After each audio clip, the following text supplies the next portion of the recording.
All right, all right, all right. Welcome back to another exciting episode of the HHC podcast. I'm your host, Jacob Moreno, and I'm here with my brothers, Chris, Josh, and Juan. How are y'all doing today Good, good, good. What's up? Good. Doing so well. far? That's what's up. That's what's up. Yeah, this is my first week back at college, and it was a good week to start off, to say the least. My classes are all seeming pretty exciting, so that's fun. And You feel other like you got the energy to do all your homework on time with maximum effort. it was You still feel that energy.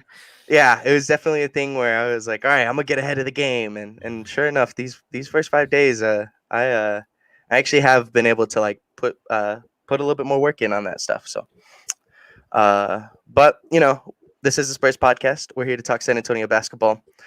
Before we get into that, I have to mention that we do this podcast every Sunday at 10 a.m. We put this out to Facebook, YouTube, Twitch, and Twitter.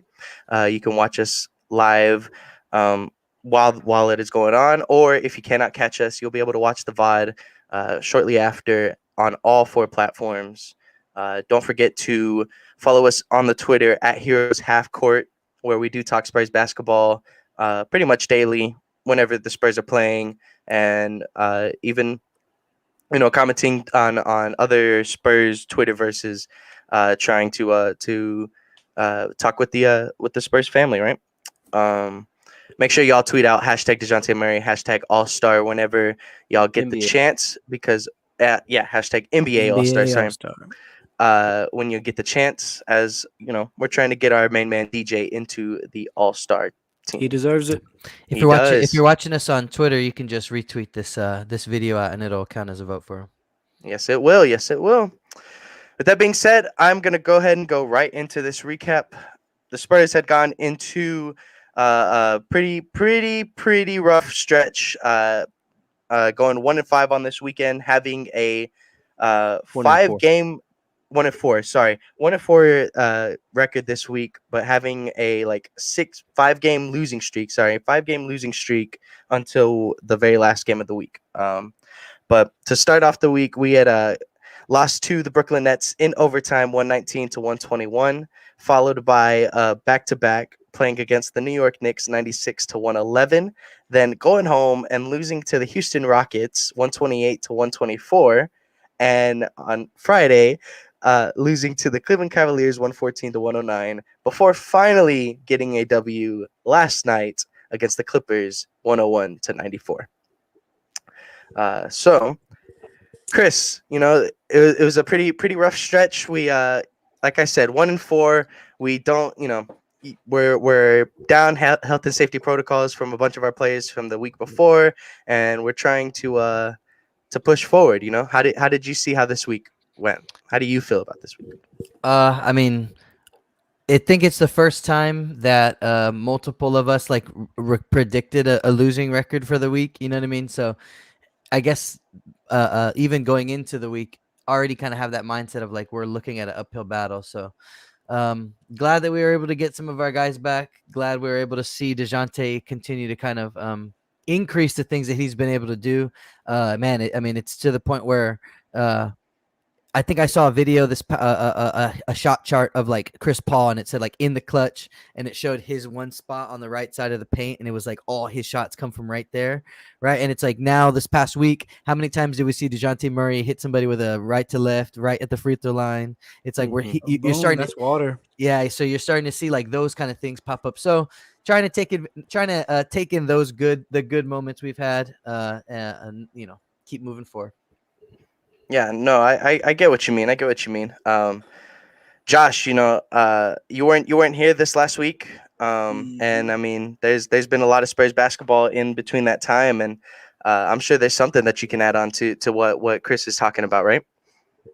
I mean, no, I was just like, yeah, I'm really impressed with Dejounte and the way he's like growing right before our eyes. Just like, I mean, me and Juan have been pretty high on Dejounte since forever, right? He was our little baby. We had him with the big three, and he's like grown up.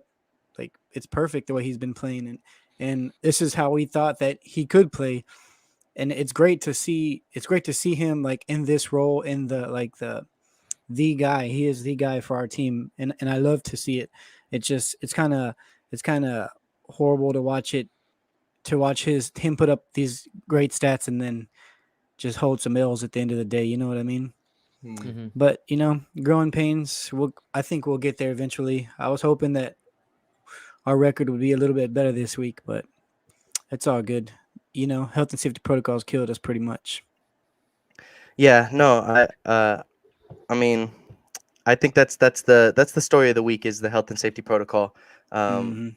Just how like it feels like, honestly, to me, it feels like the first half of the week is like so much more different than the second half of the week, just because of like who we got back and who like got taken out like right at the last second. I think like pretty sure like even like the Cleveland game, like we were it was game time decision for Derek. Last night it was a game time decision for Jakob. So all Yeah. throughout the week it was us not Yeah. knowing what was going to happen with our guys at all. So And that is where Jakob aggravated his back too during that Cleveland game, banging Yeah. around with their bigs. Yep. yeah, Juan, do you have any other things for the week? Just like some of the games, yeah, it's like health and safety protocols, but like then there are games like the Rockets and the first half against Cleveland where it's just like defensively, we just let guys get whatever they want. And I don't know how many times this year we've given up 30 points in the first quarter, at least 30. And that stuff is just disappointing. It's like, keying in on guys. I think the Cleveland game, like they had like 3 wide open threes just off of like simple like pick and roll actions. And it's just little things like that that kind of just like get to me, where it's um, like it's the starting unit, getting like kind of like moved around where it I know like the health and safety protocols like moves lineups around and like people aren't used to each other and they're not like communicating the same way defensively that they would with their normal lineups, and I understand all of that, but it's just like if a guy's on fire or he's hit like 3 threes in a row, wouldn't you at least want to like both guys jump to that guy instead of leaving him wide open? And those are the little things that get to me, outside of like the health and safety protocols. That's kind of bothered me this last week. But other than that, yeah, it's just like outmanned in a couple of games and barely getting bodies back and getting back into shape. You can't Yeah. really do much And outside of that. it is frustrating too, because even through all the health and safety or lineup changes in general, plus the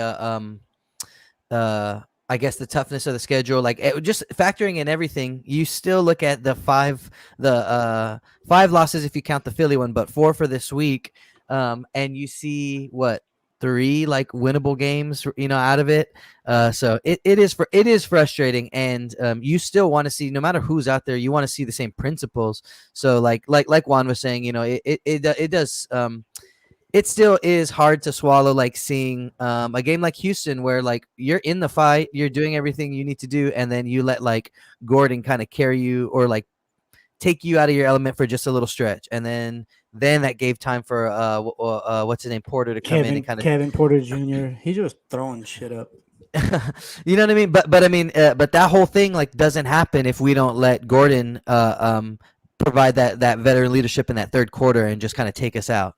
You know what I mean? So Yeah. like it's like it still is frustrating, even though you're trying to be as like understanding of all the factors. It still is frustrating, And it also For proves sure. like even like I like against Houston in that game. I don't like recall if like Dejounte was on the court to end that quarter off, that third quarter off, when Eric Gordon was just like bombing threes and nobody wanted to like put a hand in his face and he was just throwing up heat checks. But it's just like it's like in a really like funny way between two kind of like really bad teams. He was like the best player on the court, and like it showed like during that time, like the Oh, for veteran, sure. like Yeah, big time. and it's like yeah, exactly that. And so it's just kind of funny where it's just like um we battled against Houston in the playoffs a couple of times recently, and like like what the battles we used to have, and then like that's what we're fighting against is just Eric Gordon right now, because I don't Eric even Gordon know. threes. Yeah, it didn't even really feel like Jalen Green or Kevin Porter were really on that team. I guess Kevin Yeah, Porter hit those threes, and He's just doing right Kevin at Porter, the end of the remember, he was game. like 1 for whatever before Yeah. those couple shots at the end. Yeah. He was having a pretty bad game, and then he closed it out for him. Yeah, I mean, Kevin Porter finished the game 6 for 10. Jalen Green finished his game 9 for 14. So like, I mean, like both of those, like, I mean, those aren't like 6 for 10's good, but like y'all said, like we've been saying, like he didn't do anything until the very end of the game. It wasn't like a solid stretch from Kevin Porter Jr. for 48 minutes. It was no, Yeah. he was shooting pretty terribly, and No, then but then when kind of you picked it up. when you watch how it closed out, and it was basically him on Houston side and Dejounte on our side going like back and forth, trading blows. You've been asking Dejounte to do that all game, and Green, sorry, Porter just kind of, he had to step in and do it at the moment. So he did what he had to do, but And if I'm not mistaken, I'm pretty sure like Eric Gordon hit like 9 for 9, right? Like he was 9 for 9 and then just missed his last three, Yeah. like at the end of the game, and that's like, I mean, I feel like that just to Juan's shows. point, I'm pretty sure it was against like most like almost exclusively like a second unit, or I say a second unit because it's a depleted unit in general. Yeah, remember I was kind of bummed out because Keita Bates-Diop was letting Eric Gordon run right past him. He would just pull him out, and I'm like, "What are you doing?" Yeah. I feel like for sure teams have been taking KBD off the dribble a lot. He's slow.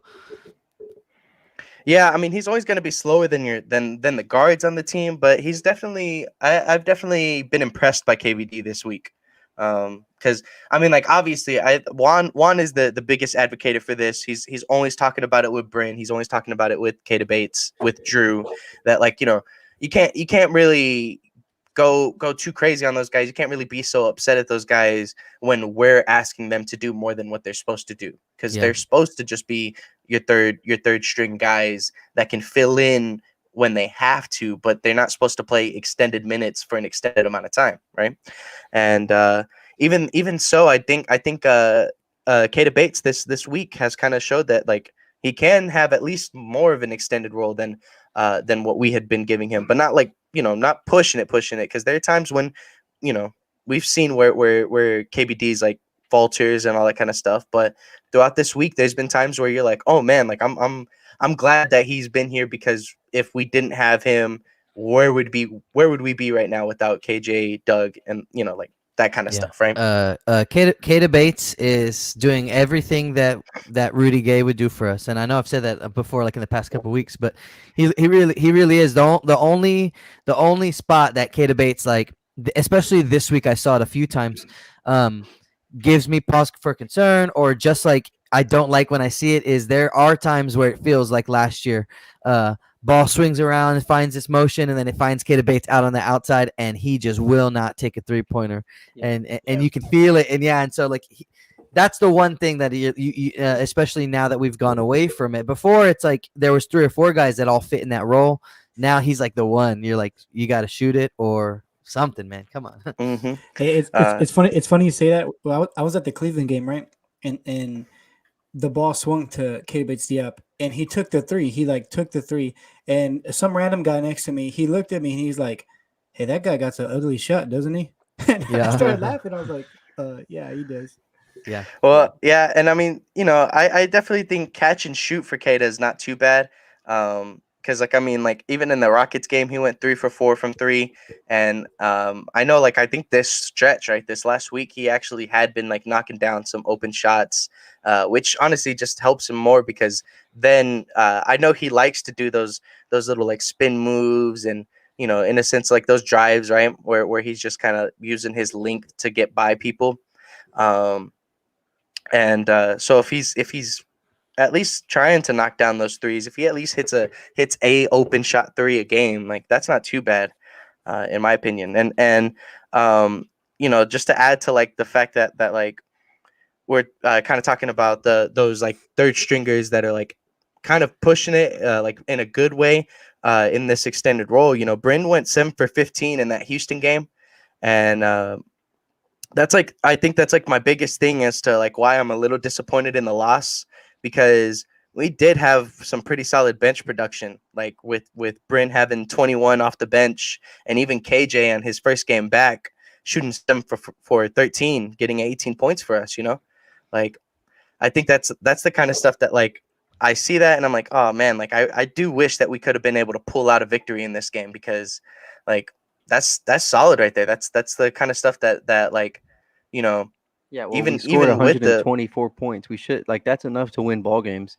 yeah. You gave up 128 to the Houston Rockets. So And that's like, I think that's exactly where I was going to go with it was the fact that we just couldn't get a stop right there. We couldn't stop Eric Gordon. We couldn't stop KPJ at the end of the game. Christian Wood's always been somewhat of a force. Like when he wants to, he will, be bigger than our guys. So I definitely think that was something that I had noticed. And even like into that Cleveland game, I think the most shocking thing for me into the Cleveland game was the fact that I saw Lauri Markkanen get a putback dunk over Jakob, and I was like, "Oh my goodness!" Like, it was off the dribble. yeah, was it off the dribble? It was. I thought I saw. Swung to him in the corner. He just took it off the dribble. He took it off the dribbles, took it straight to the paint, and boomed it over Yak. Well, either way, maybe because I could have swore I saw him get a putback as well, like towards the end of the game in Cleveland or at home, right? But it was just that was something for Cleveland that like I mean their size was just killing us. It was just a thing where I could like it like didn't seem like too crazy of a factor towards the end of the game, but all throughout the game, seeing like even like looking at the stat line, seeing Jared Allen with 16 boards, Evan Mobley with 6, Lauri with 6, K Love with 4 on the bench, like that's just the kind of stuff for me where I mean we only had Jakob out there and then he was injured, right? So well, not till like a little bit later in the game. But he still played 32 minutes. He still played 32 minutes. Yak went out, got his little rehab or whatever, and came right back in. Mm-hmm. But that game was frustrating. It was really frustrating.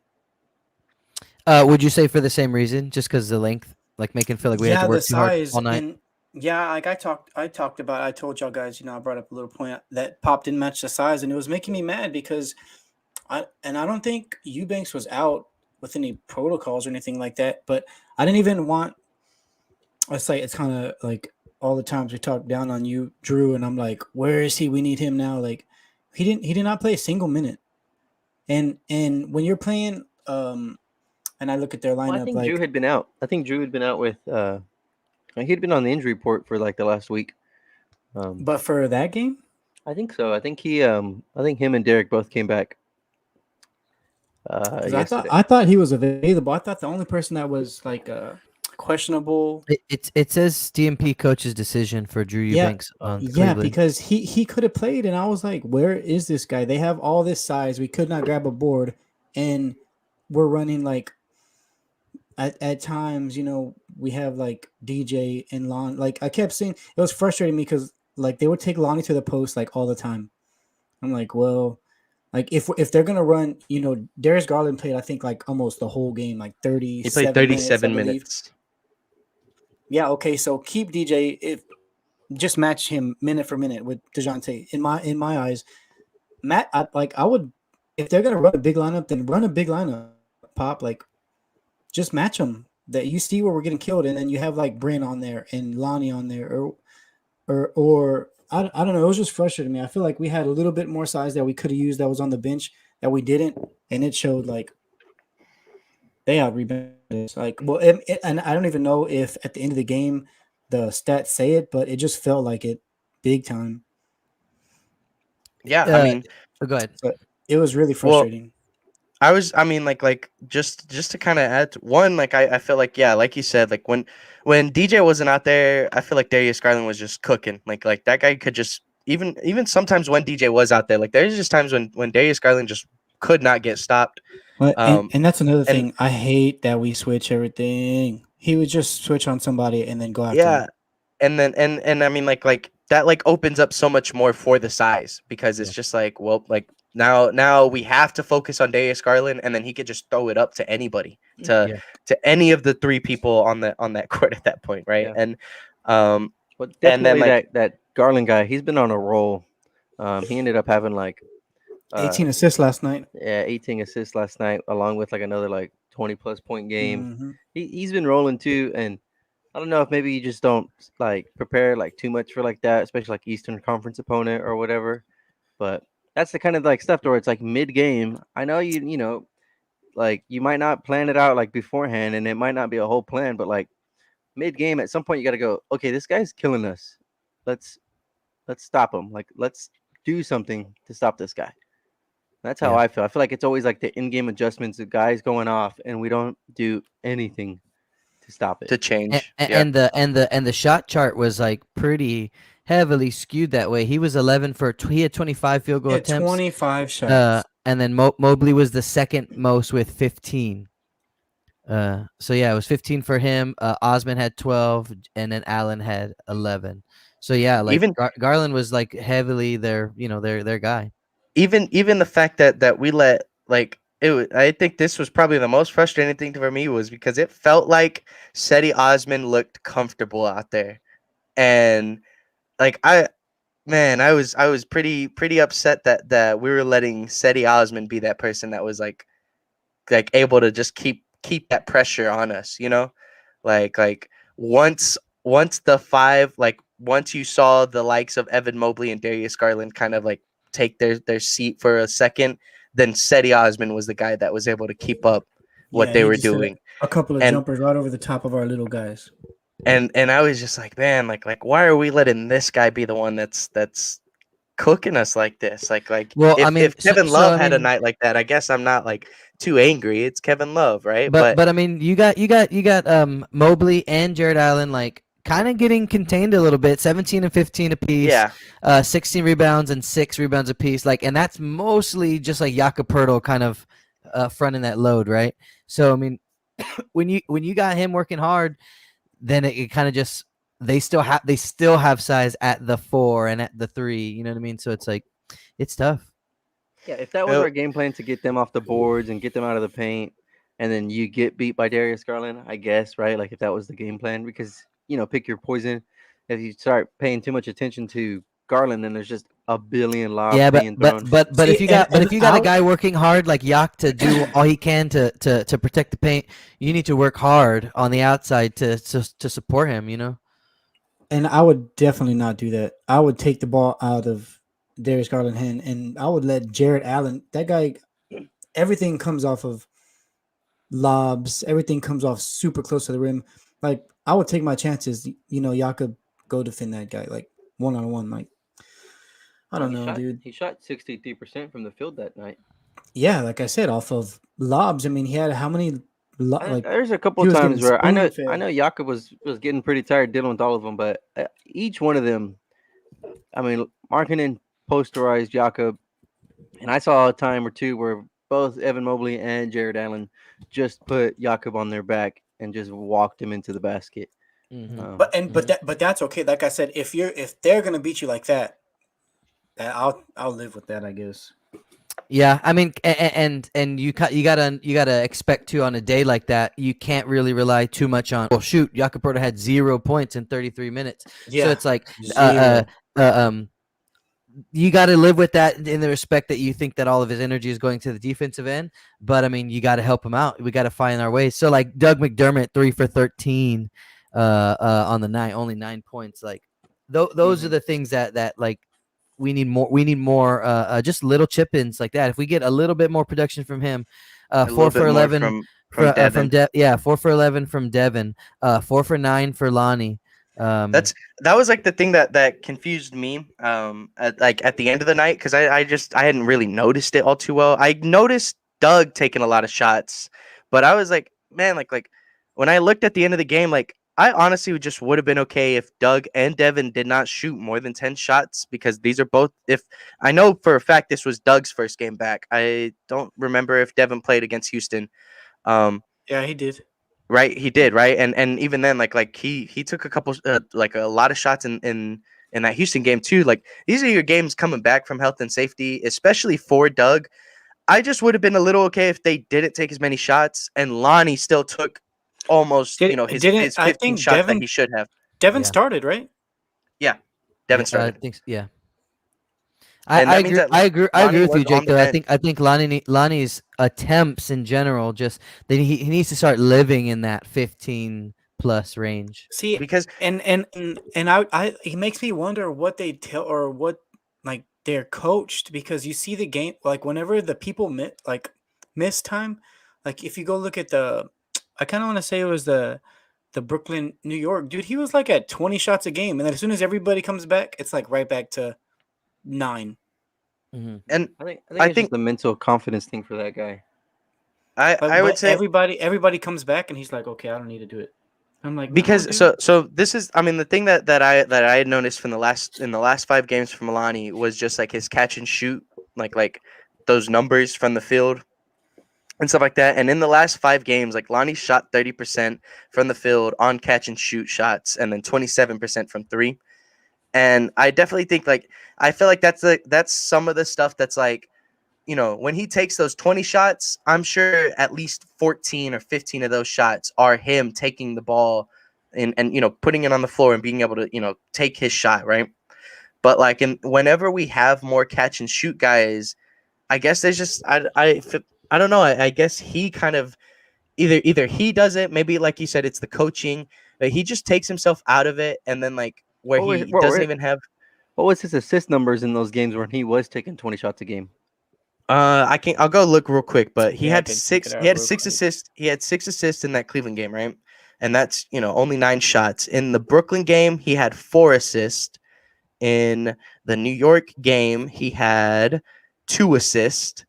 And Yeah, then in the Houston game, I don't even think he shot. I Well, just feel like he he shot. facilitates the ball more when he When there are more people when back, there yeah. when there Yeah, are people around him, which I get what you guys are saying, like to Chris's point too, like well, you need to be the guy out there scoring.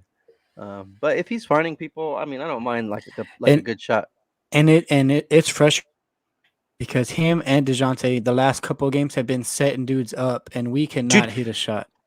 All right, so that I feel like both of their numbers, I like both of their assist numbers, could be like up there. Like if we would just hit our shots, I'm gonna our I'm gonna open start. shots. I'm gonna pull up this little graphic real quick, because this is a thing that I had noticed over the last like couple weeks, and it's our catch and shoot numbers. And I'm like, this isn't Lonnie like as quote unquote like the problem or anything like that, right? Like this is straight up these are our guys' catch and shoot numbers, and it's clear in a way that at least Keldon, Bryn, and Doug are pretty solid on catch and shoot shots. But like Devin is a 36% 3-point shooter, Lonnie 34, DJ 34, Derek 30%, which Derek was like for the first half of like this first half of the season, he wasn't exactly like up to par. So he's been shooting better, but still for the most part of this season, he hasn't been shooting good on catch and shoot. And that's like the biggest thing that I've noticed is how bad like our catch and shoot numbers are, except for KJ, which to praise KJ a little bit more, the thing that I noticed also was KJ is second in the league in catch and shoot threes with 3 or more attempts per game. So it's like I definitely like noticed that too, that we have got to start hitting open shots, and that is not just Lonnie, that is to DJ, to Derek, to Devin, and obviously like there are times when Doug is hitting it, when Doug is not hitting it, and Bryn's sometimes taking shots off of the dribbles, sometimes he's getting the catch and shoot, sometimes he's not getting minutes, right? Yeah. So like two of our top 3 shooters are the ones that are kind of like in sporadic spots, and the rest of our guys are just not shooting good. Yeah. You know, And it was frustrating, that Cleveland game, because like Josh was saying, like you could feel Dejounte setting our teammates up in the guts of the game. That's his job, you know what I mean? And it was 3-pointers in a row Doug McDermott. from the same exact spot to the right side of the court. Dejounte goes left, swings it back over his body, and 3 misses in a row. Boom, boom, boom. Yeah, so it's tough. Yeah, because again, And I they're don't wide want to open, right? They're wide open. I don't want to like argue against you guys' point. Like if we could have got a little bit more production here or there from like each person, yeah, because it was like we finally were getting stops. I think we went scoreless like in a 5-minute stretch in the fourth period. It was like 104 to 103 for the longest Yeah, time we could when not get DJ off was of there.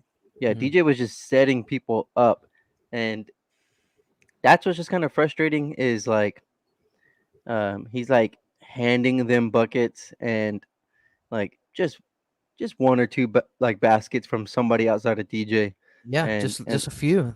and that game could have flipped right back into our favor, and I don't know it's tough, but I don't know if you want to like lead into that point, Jake, of like getting too high or too low on these weeks. Yeah. So okay. So this is exactly right. Juan's perfectly putting it into the right position. You know, like obviously those numbers that I just showed, those are the season stats. So you know, to those points, it's been a season thing. But at the same time, at least with this last week, we've been dealing with problems. We've been dealing with health and safety protocols. We've been dealing with a couple injuries, and you know that's it's just something that like it's happening throughout the year for everybody, but at the moment it's being the most apparent for us. You know, we've had so many people go out with health and safety. We're having you know, little things here and there, like the fact that Jakob was out last night kind of scared me. But it was just a good thing that we were going against a team like the Clippers, who were also pretty depleted on their own. You know, and it's definitely been one of the biggest things that we have to keep looking out for on whether or not health and safety is going to keep occurring for us, or if once I think Trey has been the latest call, right? If once he's back, then we're back to healthiness and stuff like that. Like what can what can we do? But in that meantime, you know, like how do we try to keep moving forward? How do we try to either see games where it's winnable, or just keep thinking that, you know, we just have to make the best of what we got, you know? Josh, what do you think we can do to like work around this problem? Yeah, I mean it's kind of it's hard to say, right? Because you see like the Brooklyn game, like that was what whenever I first said, okay, guys, we're gonna go 4-1 on the week. My thoughts were we're probably gonna lose to Brooklyn, and then I was looking at New York. I'm like, well, that's winnable. And then I was looking at Houston, and then Cleveland, and then obviously like last night against the Clippers, like you were saying. I was like, well, those are all winnable games, but this Brooklyn game, it's going to be tough. And I feel like that was our best game of the week. Like we like I don't know. It's really frustrating. It's really hard to figure our dudes out. They play like super great. If they would have played like they played against Brooklyn all week, we probably would have done 4-1. Just like I said, we lost in overtime to a really good team, and I believe they had everybody. Like they had KD played and James played, and we did pretty good on those guys. And obviously they closed us out, but I don't know. Well, it's a mystery, man. It's super hard. Yeah. We got bailed out. There's a lot of memes, or they got bailed out. There's a lot of memes about KD not wanting to take the final shot, and we got beat by some other guy, some random. Oh, I know. I don't even know who that guy was. There's tons of memes about that. KD getting saved, his career getting saved against the. Yeah, but then you watch the Spurs broadcast, and Sean is like, I don't know if Kevin Durant's broke a sweat tonight. Yeah, he did. He was just running around. I agree with Josh. We definitely competed that game against Brooklyn, but I mean, you can call it lucky, right? Like Kevin Durant missed a lot of good shots there to end that game. And, but I agree with like Josh. They were. It's not like he was missing like wide open shots. I feel like we played pretty good defense on him. Even though Chris said Sean Elliott thinks that fool was just running around in circles on us, but like I feel like we did okay. I feel like we played James pretty good. I feel like we played a good game. We didn't get the outcome we wanted, but we played like solid. It was a solid game for everybody. Yeah, I mean, and it's gonna be tough to kind of with the ins and outs of the lineup. You really don't know who's gonna be around. Jake had mentioned when he did his predictions at 1-4, like 5 games over the week. It's a lot of games. Fatigue could come into play, and so when you go overtime against a heavy team like that at the very beginning of your week, it does kind of bleed into the next one and the next one and the next one. Even like the Memphis Grizzlies, like they said, they kind of said the same thing. They had been on a win streak, they lost that game, and it was like everybody around them was like, yeah, they look tired, they look like they were kind of running out of gas. So I mean, like, it was tough to watch, but there was times for sure in that at the end of, even though we do our thing like week to week, so like game 1 of the week was Brooklyn, it was still the tail end of this long road trip that they had been having, you know what I mean? So it's tough. And to put it back into the topic, like that was the first game of the week where we're still kind of getting out of like the halfway point for the health and safety protocols for half of our guys, right? Yeah. And so, we're not playing with Devin, we're not playing with Doug, we're not playing with a lot of the guys that played at the end of the week. And that's like the biggest thing to me. Like, even seeing like imagine if Doug started off playing in Brooklyn and then he played in Houston, played against the Cavs, right? I don't think we're seeing 3 for 13. I don't think we're seeing, I'm trying to remember what his other stat line was, but like only 4 shots made. We're probably seeing more towards the 7 shots made in those games. But because he wasn't playing for so long, because Devin hadn't played for a whole week, and honestly, like some of it, like you can kind of excuse, some of it you can't, because even like seeing like Derek and Keldon both come back gracefully, like those and Dejounte, and that's why it was frustrating me. I'm like, you just seen all of these guys come back and not miss a step. Like, why? Or especially, I guess maybe. Well, Doug sat in I the think Detroit Doug hotel for Doug I gets Doug gets yeah. the pass because he's like he was out for so long. He had to stay Yeah, like in Detroit. I don't even think he could leave that hotel. I think he was just in a room all week. Yeah. So I get that, Jake, but But again, I feel wasn't like, the same thing with Dejounte? But Doug, so Doug went in with like a batch of players. Those players came back and Doug did not. Like his was extended, I'm pretty sure. Yeah, like Doug was Like, out for it was just frustrating, especially like Devin too. Like Devin's a baby. I feel like he should have been like. I'm not gonna. I don't think it has anything to do with like, oh, did the shots fall or not? Like when you're coming, like, who knows if these guys were sick or not, or like what their situation was. Like it's gonna be what it is. Like when it comes to like that. But I think it's just like, and I get what you're saying, Jake. I totally understand. Like if Doug had a couple of games under his leg by the end of the week, like he would have looked at least more comfortable being back out there.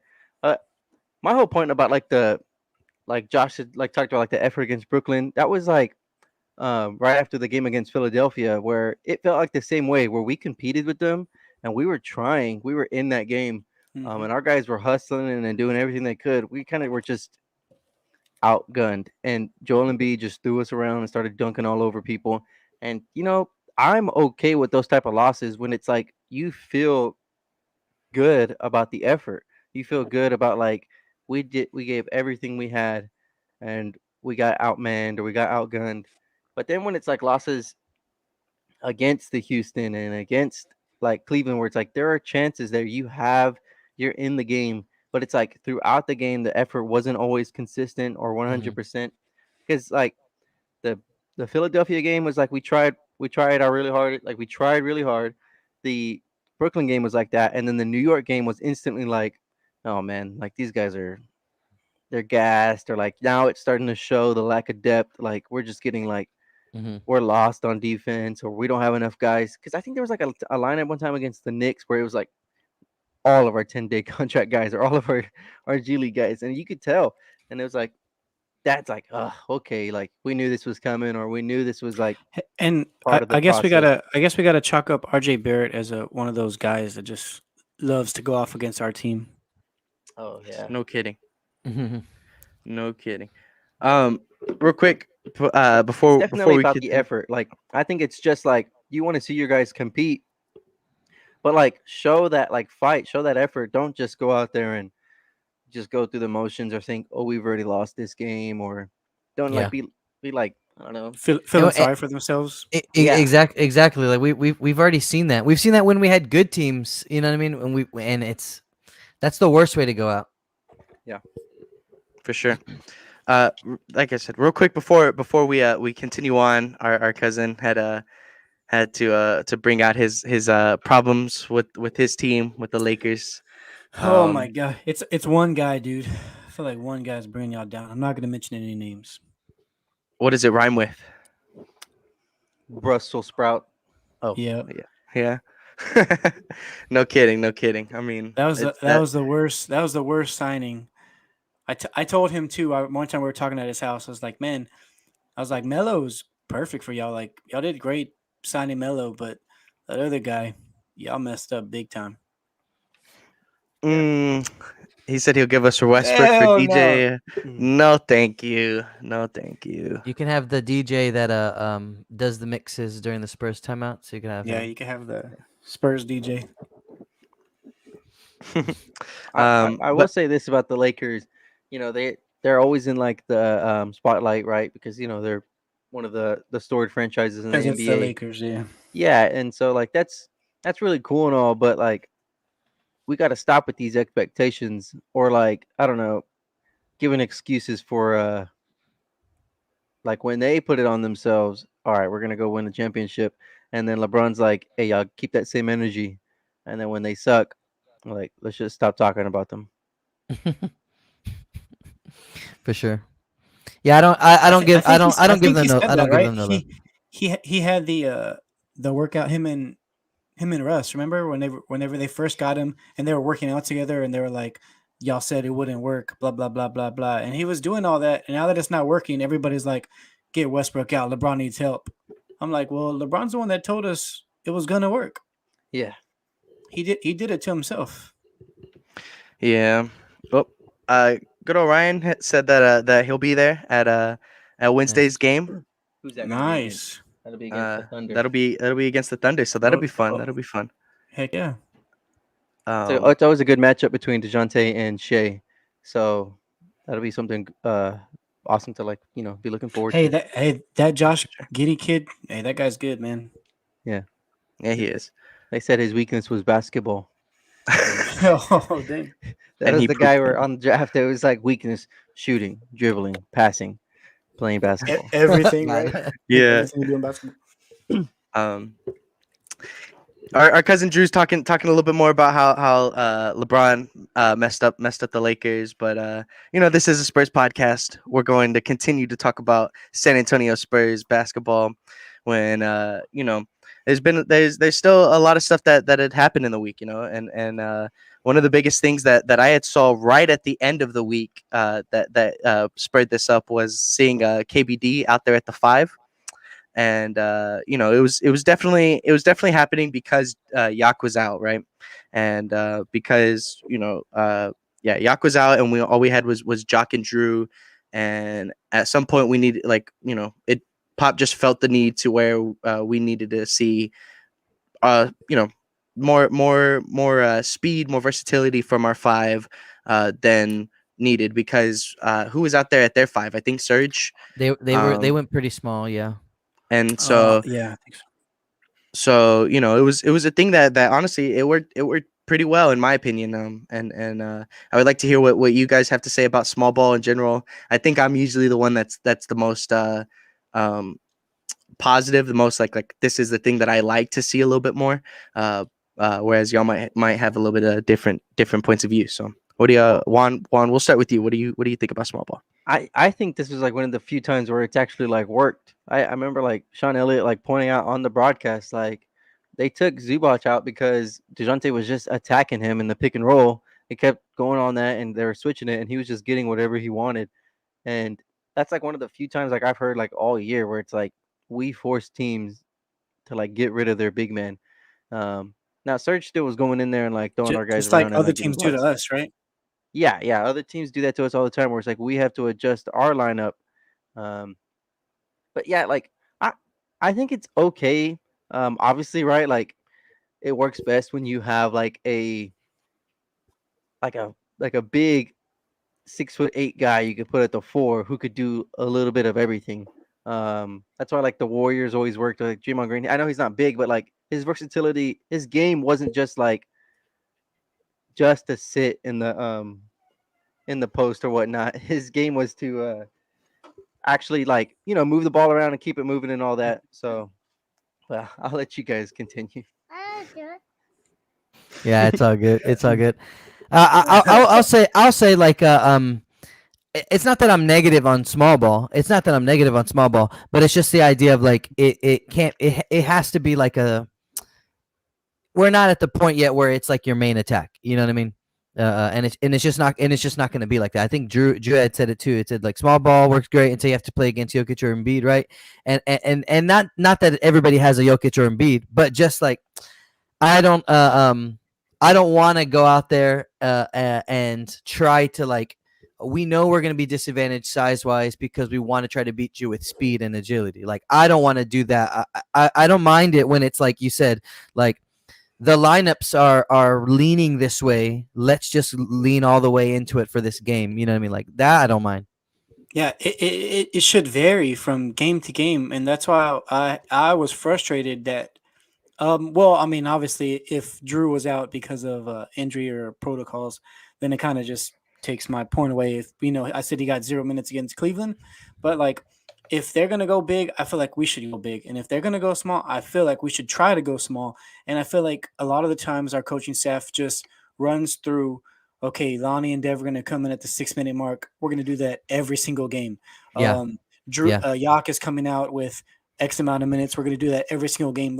And they do that no matter who is on the floor on the other end. And it frustrates me because sometimes that puts us in binds and then we don't get out of the holes that we put ourselves in. Yep, So I agree. it should vary. Like that Cleveland game, I don't care if Lonnie or Devin, well, actually Devin's way bigger than Lonnie. So if Devin is going to play way more minutes than Lonnie that night, then okay, because that's what we needed that night. If Keita Bates-Diop gets more minutes than he usually gets, then okay, because that's what we needed that night. But then it goes, we need to flip it too. If there's other time where we need Lonnie to play 30 plus minutes, then do it. Or if we need, if we need Bryn to play X amount of minutes, then do it. Like if Keita Bates-Diop is getting beat every time on the floor, then try somebody else. If he's guarding a smaller guy or a quicker guy, like we and that all goes to Juan's point of like saying that like our team really doesn't make those mid game like switches, like the mid game changes. We don't do nothing. And I think that's just Pop going like he doesn't really care like about all that. He doesn't care about like winning. No, he cares about winning, right? But it's like development. He just wants to make sure the guys get their time and get their thing. And it's not really like about like all the ins and outs and like everything like that. I think he's just worried about getting these guys comfortable on the court and all that. But I mean, I agree with like the whole like if they're playing 2 7-footers, maybe we should throw out there 2 7-footers. Yeah. It just feels like because I understand what you're saying, and I agree too. Like it does feel like the coaching staff's number one priority is how are we treating our players and like that kind of thing, not so much reactionary or dealing with their opponent. But at the same time, it's like if you're trying to teach good habits and you're trying to teach these kids along the way, like those are good lessons to know too, of like knowing how to feel the game out. Okay, as soon as this guy comes in, that's when I'm checking in, and that's my role for today is to really zone in on this. So like, and I also understand that when you're at the earlier stages at your development, it kind of starts big picture, and then it kind of starts to zero in a little bit more, and maybe our guys just aren't really there yet. But I don't know.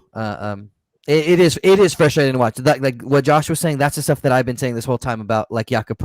You know what I mean? It's like how many times are we gonna sit Jakob knowing that Gobert is gonna come in the last 3 minutes of every quarter? And so if you take even if you took 2 minutes for every quarter, that's 8 minutes of time that you're giving Jock Landale or Drew Eubanks to guard Rudy Gobert. It's like that's rough.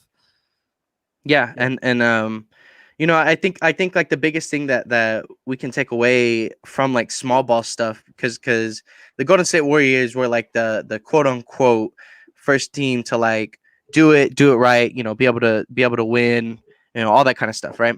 And it was a thing where when they did that small ball lineup, it never felt like they were doing it in a I'm trying to get the right sense to this. It kind of felt like it could be somewhat reactionary, somewhat like, okay, this is the time that we can exploit their team kind of thing. Yeah, they use it And in an offensive manner.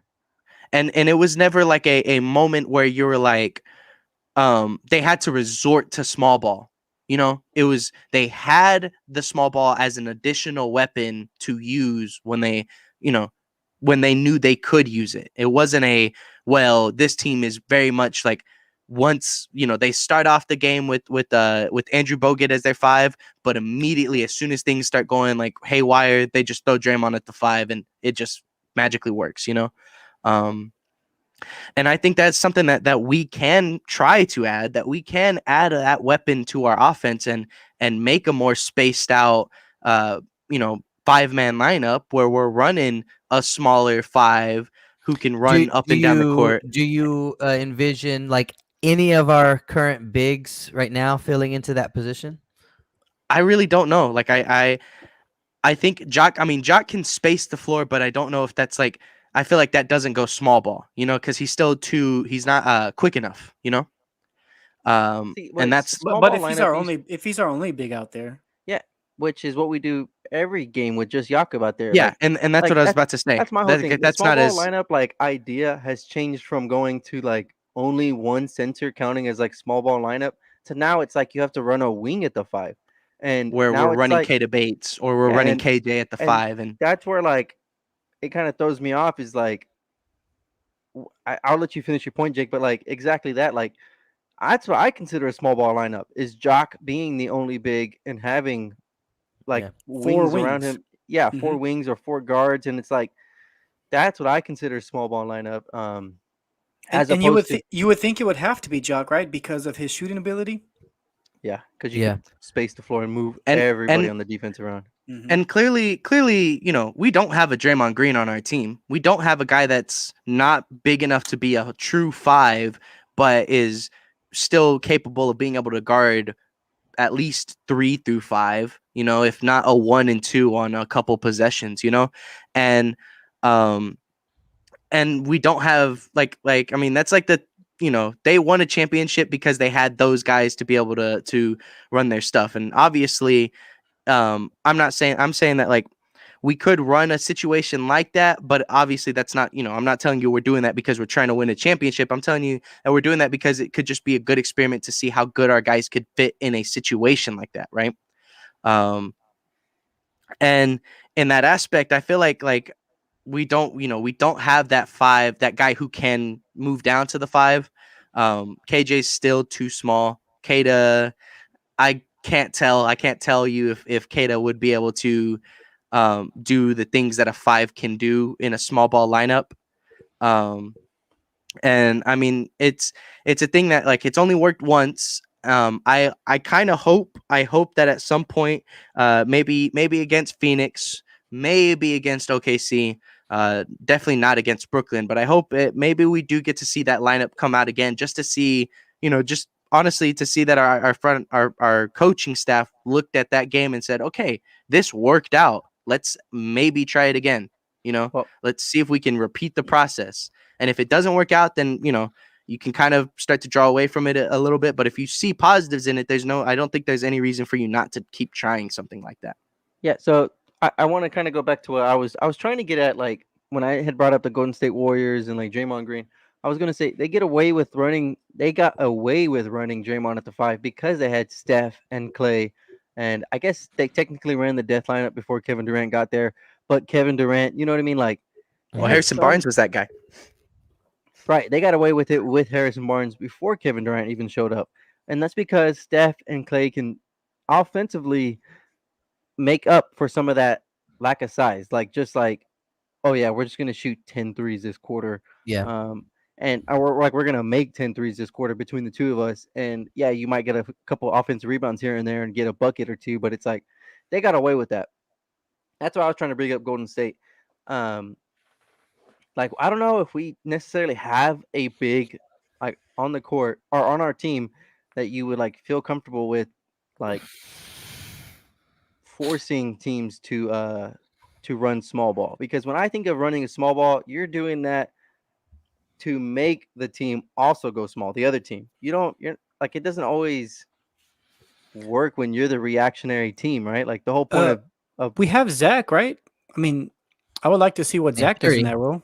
Yeah, I mean, in theory, in theory, Zach at the 5, being able to shoot it, because like Draymond Green, he can shoot the 3, and he's made big threes, but also in the grand scheme of things, you're gonna let him shoot the 3, right? So we would need our big to be able to shoot. If we're comparing that lineup to what we got, we would need our guy to shoot probably a little bit better than like a Draymond Green would shoot, because we don't have a Steph and a Clay and a, you know what I mean? So.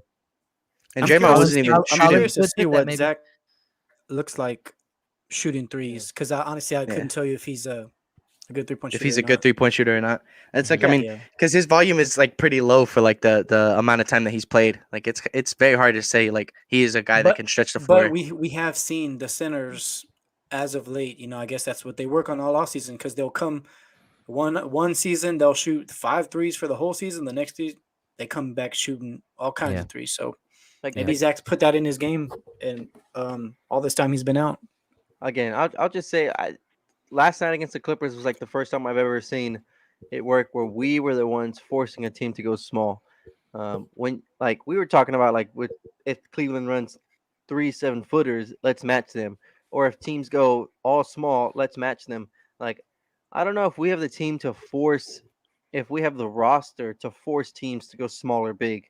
You know what I mean? We're always going to be reactionary, and so because we don't have like a dynamic 4 or 5 that could, like, we could play at the 5 alongside a bunch of guards or wings that can kind of force teams to do something like that. Because That's even the likes of Cleveland, if Cleveland wanted to, they don't have to run Lauri Markkanen and Jared Allen with Evan Mobley, but they can, because Evan Mobley's like that. Because Evan Mobley, I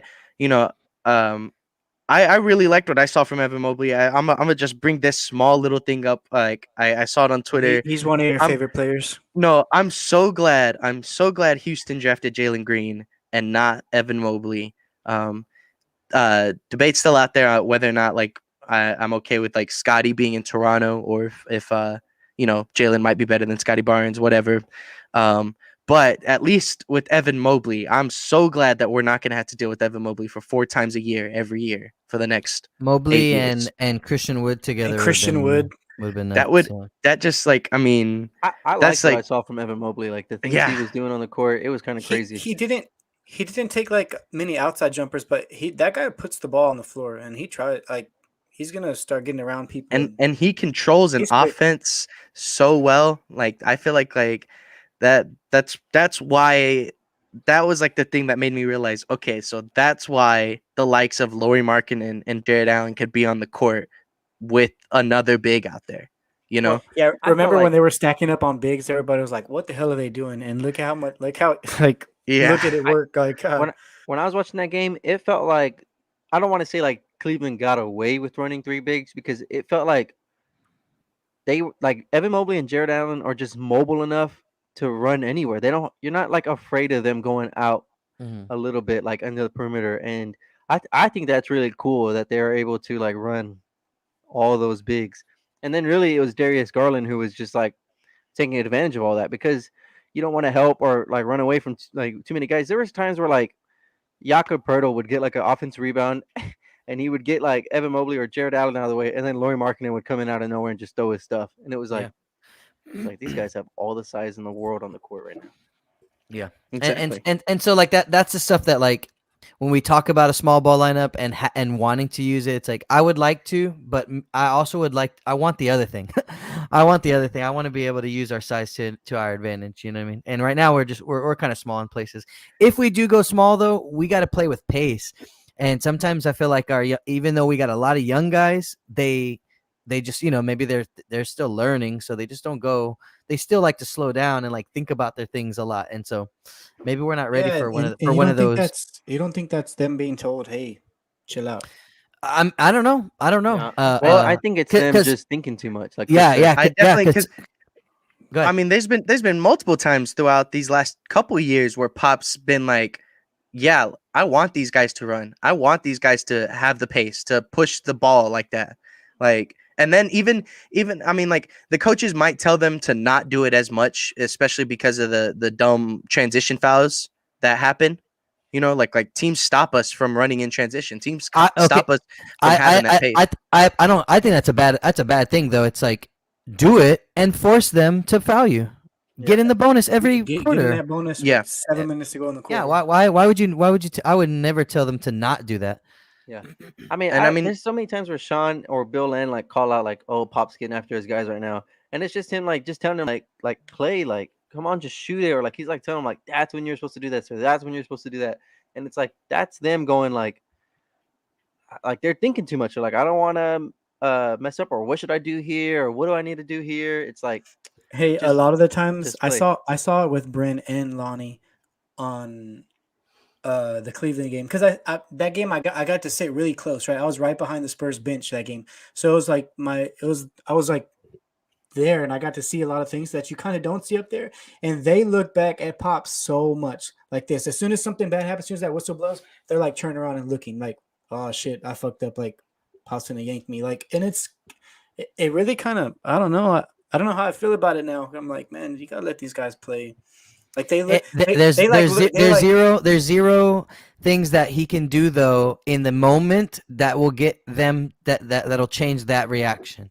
You know what I mean? It's like I mean, I'm sure it was other guys do it, but like it was more Bryn. Like Bryn kind of was like looking every single time, like that whistle blew. Because Like he was looking like. I mean, it was funny. He knows it was funny it. Inside at the same time, I was like, "Oh man!" If we all know it, and then he obviously knows it too. When I mean, it's not. He's a guy that's out there getting either 20 minutes a game or getting 0 minutes. Yeah. You know. Yeah. So obviously, I got like Bryn knows his role too. Like this is why we brought you in. We want you to do this and this. So he knows that if he takes a bad shot or if something bad happens and it's his fault, like he knows he has to look back to be like, "Am I getting subbed out now?" You know, like that's how it works for him. That is his role. That's why I like it sometimes when like our guys commit like dumb turnovers or stupid fouls, and they look right at the bench and somebody's coming off the bench right to check into the game. I like that because it's like it's kind of like a reinforcement of like stop that, like quit Even- doing that. Even like Or seeing you're going to get pulled, and eventually you're gonna learn. Or if you don't, you know, you're gonna be on the bench right now. You're either gonna learn and play or you're gonna learn and sit. You're gonna learn. Even seeing like it started to happen to Josh these last couple games. It like you could tell like there was a couple plays where Josh finally had like his little mishaps, and I think there was like an open three, and it was either at the buzzer or it was like Pop just called a timeout after they made the three. But as soon as that happened, you could just tell Pop was like going at Josh right there. Like, dude, like what are you doing out there? You need to, get this act together on defense kind of thing. And it was, I mean, it makes me happy because on Twitter about that. I wish I would have saw the video or seen it live of him chewing after Primo, because I don't even remember what like Primo would have done on the court to have even. Because like it was straight up just like, I mean, he tried to help defend a little bit, but like he did it just enough for them to make a wide open pass for like another 3-point shot, and it was like through a run that Cleveland was already having. So like Josh just got his tail. Pop took his frustration out on Lil Primo. Yeah, and I mean, like I said, I to me that's fine though, because it's like, well, he's learning, like that's straight up it, right? That is literally like, I don't want to hear that all of our guys from DJ to Derek to Lonnie to KJ are all kind of getting yelled at, and then finally Devin and Primo are just kind of like, it's okay, my friend, you're okay, like I don't want to hear that. I want to hear all those guys, like now that Josh is getting minutes on the court, you treat him like the others on the court, for all the things that you say that he is gonna learn and you want him to learn in Austin, there are things that you cannot learn in Austin, right? And so while he's here, you want to give him all that. You want to try to get as much as you can out of it. And we're talking about Josh, so this is the perfect segue into the next segment, because he's played very, very extended minutes for I would say the last 2 weeks, right? Because he couple started starts started sprinkled in started there. in Toronto, and it's been carried on through this last week. So, um, we had got to see a very good amount of time of Josh Primo, but all of our guys are about to come back, and we even had Pop even like stated, right. He said that Josh was going to go back to the G League. And I just want to I want to pick your guys' brain. I want to know how y'all feel about Josh, if y'all think Pop is making the right decision. And like what do y'all think we should do with Josh moving forward, So, Chris, I'll let you kind of bring what you think forward. I'm not too like worried about how they're gonna handle it. I will say that like I just feel like it's gonna be flexible. If we have our guys back and we're healthy, then I think that that's the opportunity to send him down and get his reps and yada yada. And then if we need him, boom, he's coming back. Like I think that's just his role for the year. You know what I mean? Last year, Devin and Trey kind of had their own special rookie year with no crowds and this and that, and this is kind of like the new rookie's role. It's like you just have to be able to do everything because you know what I mean. We might need you now. You know what I mean? Yeah. So, I wouldn't mind if he stays around with us. But I'm not mad if he goes back to Austin. Like when we have the depth. I agree. For sure. Josh, what do you do you have anything to add on to that? Are you opposed of his ideas? Anything? Yeah, well, no, I'm just saying. At first, I was like, nah, we need to keep him in San Antonio, let him play as much as possible. And now, like, with the way things have been going, it's like, we'll put him in Austin and let him play 30 minutes a night, and yeah, bring him back when we need him. So I don't mind him going back at all. I think, like Chris said, there's things he's going to learn over there, and he's going to come back and learn some new things over here, and then he'll be fine, especially this year. So I don't have no problem with him going back. It's not like I'm bummed out. I know I see a lot of Spurs Twitter that want him to play and start, and I'm just like, well, let the man grow up, and then he'll find his way onto the court. Yeah. So along those lines, it's because he's had this opportunity to play that it makes it that much easier to say, all right, cool. Like you got a chance to like feel the game at the pro level. Now's your opportunity to go back, take to the G League, see if you like how that impacts your game down there, and see what like you need to work on still, and like have more opportunities to have like a point guard role. I think it's been super beneficial to just have him out there, just for him to see like the speed of the game. He's not getting just completely blown by on defense anymore. Just like completely.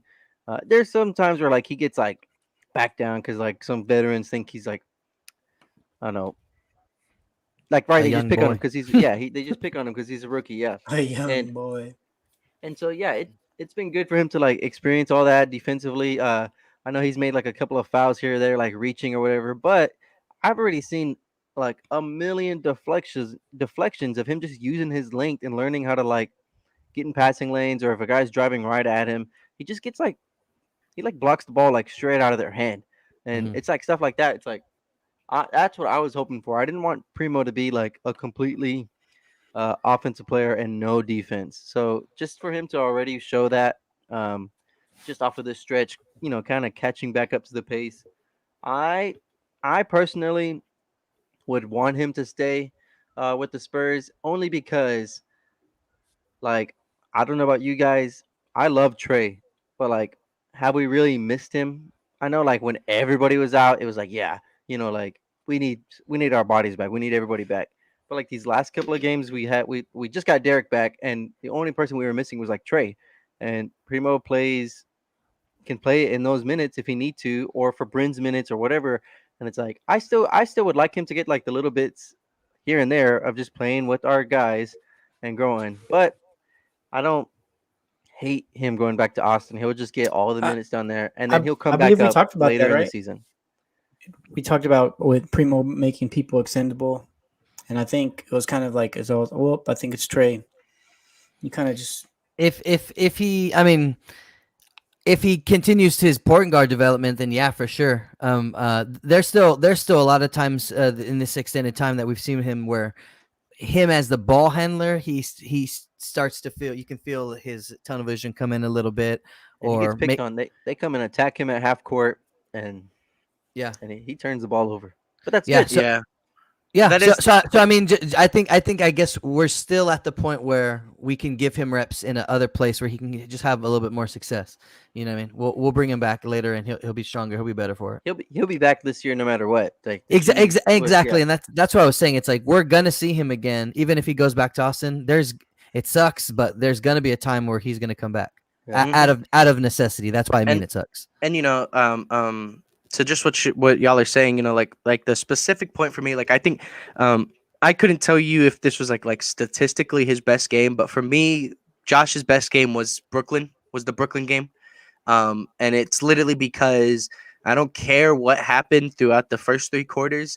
At the end of that game, at the end of the fourth quarter and even into overtime, Josh was making the winning plays. He was making the plays that you're expecting your third or fourth year guys to be making, and he was the one that was, putting his body on the line to draw charges and hitting down, knocking down the shot to send us to overtime. Yeah.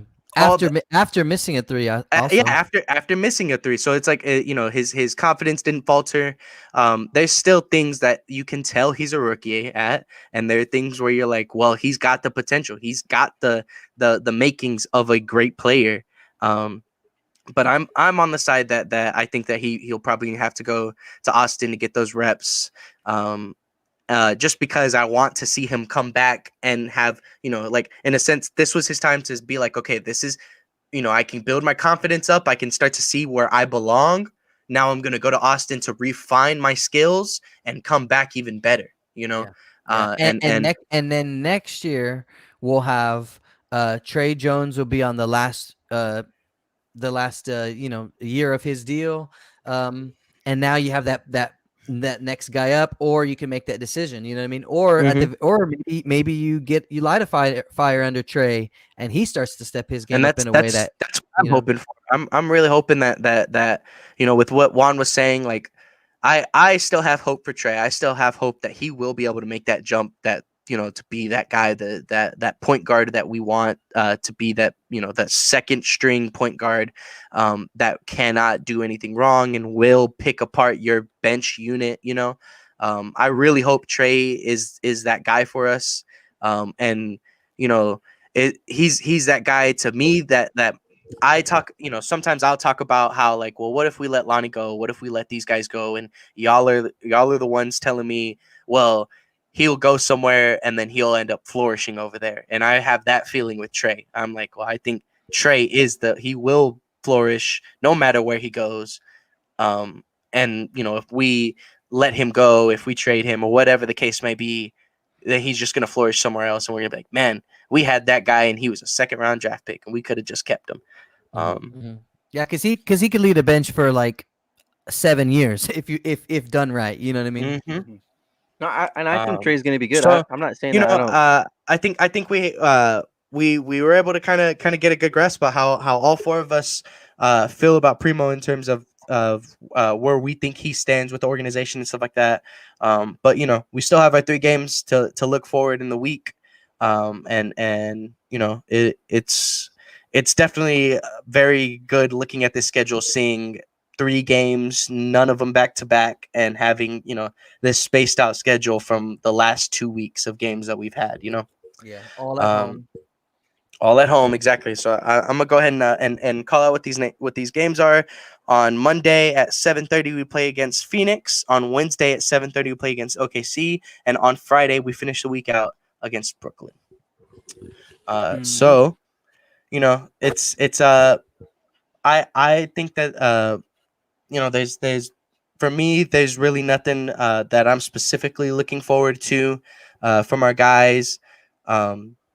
Other than just to see, let's just see our guys get back to being comfortable this week. Let's just, by that Brooklyn game, let's hope that our guys are fully healthy and ready to play some ball, so that we can get a revenge game, But Josh, what do you think about this week ahead? Yeah, it's going to be tough Phoenix is, they're a good squad, and then we got that OKC that's kind of like we're gonna see how they show up. Like I feel like they're along the same lines as us. They have a lot of young guys, and they're only getting better, and I feel like we're gonna get better soon. So, And even if and we're we both finished the week bad, off. even if we're Oh, both bad ball clubs, OKC does they always show up against us. yeah, I feel like there's like never Juan been. said, him and Shay, right? DJ and Shay, they go at it, and I think that's gonna be a good game to watch. I like how you said it's spaced out. It's great that we're gonna get these couple of days off, all home games, and then to finish off with Friday, we got Patty, right? Patty's return. Hopefully, the crowd shows him a lot of love, and we still get a dub. I hope he shoots horrible that night, and hope he doesn't Mhm. score. LaMarcus will come back too, or will he maybe not travel with him? I'm not sure I don't know. No, he should because come back. he's been He out, so came I'm back, not right? sure. I thought he came. Yeah, Yeah, he's out. yeah. He So didn't play last game against us. Mhm. Well, hopefully he only has game a we played horrible shoot against night too. the only game we played against the Thunder this year was that. Have we only played one, or we played them twice already? I think I'm only seeing one. I want to say that we've only played it once. November 7th, we That was it, right? lost, and I think that is it. That was a bad loss. If I recall, it was like we blew a lead. It was one of those games like earlier in the year where we would get out to like an early lead, and then we let a bad team just creep right back on us. We didn't like close it out. Yeah, let me just jump in real quick. So, we outscored them 28-14 in the first quarter, and they Yeah. outscored us 34-14 in the third quarter. Yeah, so it was like at halftime we were winning. Like, all right, let's put this game away, and then immediately I remember that being a bad loss. So hopefully we can make up for that. Hopefully our guys have like a little bit of that, like That what would you call that it? was a game where DJ shot 5 for 19 and had 10 points. Derek White 0 for 10 with 0 points. In the whole game. That's what. Yeah, that's what. Well, we'll definitely 27 minutes, 0 for 10. No free throws for Dejounte. No free throws for Derek White. Anything else? Devin Vassell, 25 minutes, shot 3 for 12, scores 6 points. So yeah, yeah, that's ugly. That's ugly looking at it like that. Well, the one thing I can for sure say is we'll have a better Derek White than we did at the beginning of the season. I wouldn't expect DJ to only score 10 points again against OKC. That's what I'm saying. I hope And, our guys have like they remember that, or like Yeah. somebody shows them that, and like, all right, like look, this is what we did last time. This is what they did to us. Let's make up for it. Let's put it. Let's give it right back to them. Mm-hmm. For sure.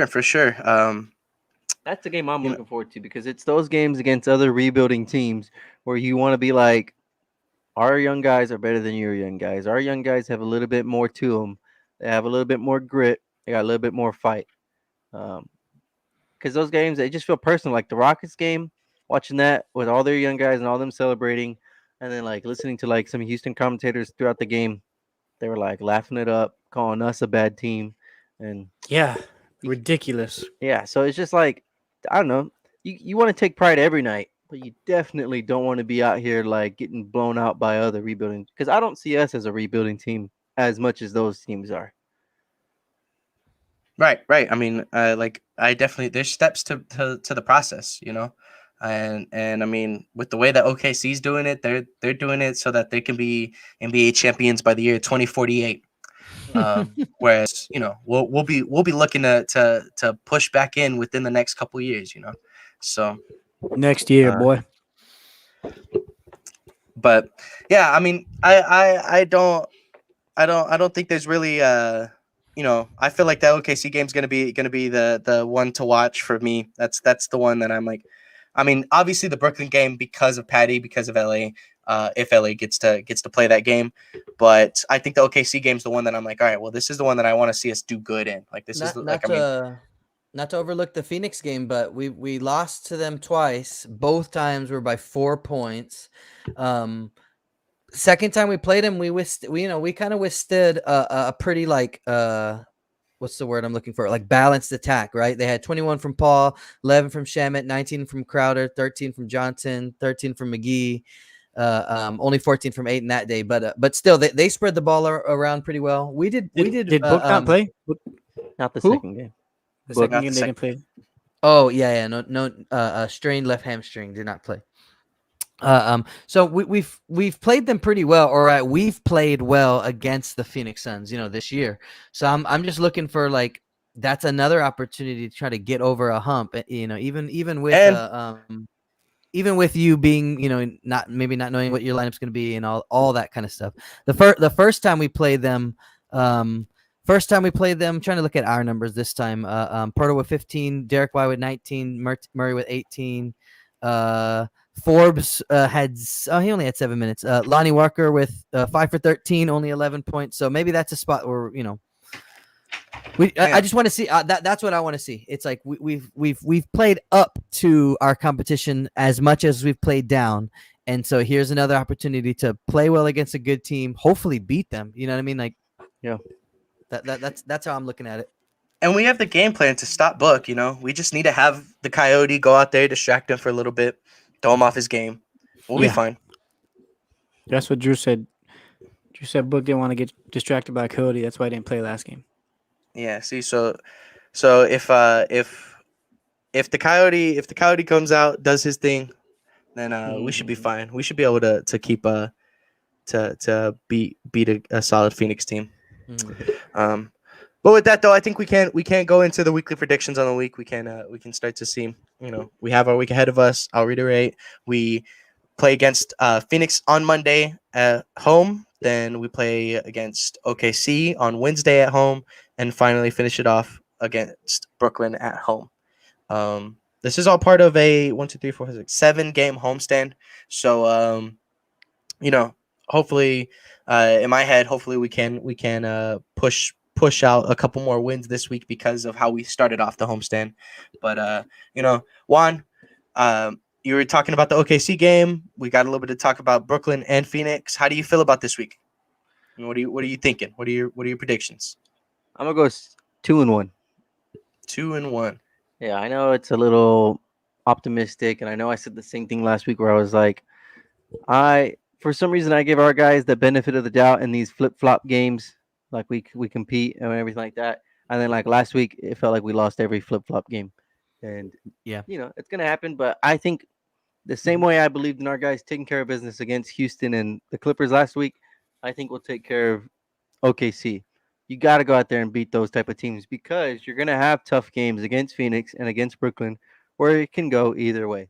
And so I'm splitting Phoenix and Brooklyn, which I think we're going to win against Brooklyn because I think our guys are going to get up for that Brooklyn game when Patty comes home.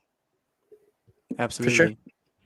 Yeah. All right, Chris, what do you have to say for the week? I'll probably end up saying 2-1 also. I think Kevin Durant just got injured. Yeah, he had. I think it announced this morning like 4 to 6 MCL weeks. sprain. Yeah. Mm. So they said they'll reevaluate him like next week or something like that. So, but the Nets playing outside of Brooklyn means Kyrie Irving will be playing. So, that, to be honest, I feel feeling like we dodged some bullets with Kevin Durant. Well, I feel confident, or way more confident, in the idea of Dejounte Murray and Derek White going at Kyrie Irving defensively all night and trying to limit him as best as we can. Well, and then we're gonna have James too. Well, yeah, but what I'm saying is like they had James the last game, James plus Kevin Durant. Now it's James plus Kyrie. I feel a little bit better about like how that defensively matches up. So who knows? But I'm a little bit the other way. I want to see us. I want to see us close out a game against Phoenix. That's just what out of those two games. That's what I need to see. So I agree with the OKC. That's a winnable game. That's a one that we got to go get. I want to see us start the week off, but with a good strong win against Phoenix. That'll be determined on Jakob Poeltl's health with his back and all that kind of stuff, obviously. But that's what I would like to see, a 2-1 week, getting a win against Phoenix and the Thunder. And Josh, what do you have anything to add to that? What's your lasting thoughts? Yeah, the only thing I'm gonna add to that is another dub because we're gonna go 3-0 this week. You know me, y'all be saying how we're gonna lose all the time. I don't like it. But anyways, I think that we can beat Phoenix. Like, and it sucks, right? And I told you this before, Jake. I don't feel like they're. I know they win games. They got to the finals. Like, I do not feel like they're a good. Like, it's weird to say, right? Oh, the team that got to the finals, they're not even a good team. But I don't know why. I just feel You're that way about Phoenix. you're directing Like, that towards the wrong team because like that's I do not. I think if there's a single team in the NBA that's like that, it's Utah. And even people are like calling it out, saying that Utah is like a good regular season team, but Frogs. they can't do it in the playoffs. Yeah, well, I And mean, Phoenix did it last year. I mean, we'll see what happens this we'll year. see They're if having they a yeah, good, yeah, they're having a good regular season, so we'll see. But anyways, like I still think we could beat them. I did not know that. I guess it slipped my mind. Chris said you said we lost both games by 4 points. Yeah, 4 Yeah, points. yeah, so like we're there as far as matching up with those guys. Even though Book didn't play that one, I still think we could get, we could sneak one out from under them, especially at home. Hopefully our guys play a little bit better than they did last time. OKC, I feel like that's winnable. And then the Brooklyn game, I feel like we got to show out when Patty comes home. And it does kind of scare me. I'm saying that he's not gonna have a good night. I know that guy's gonna want to come home and be like, "Yo, Yeah.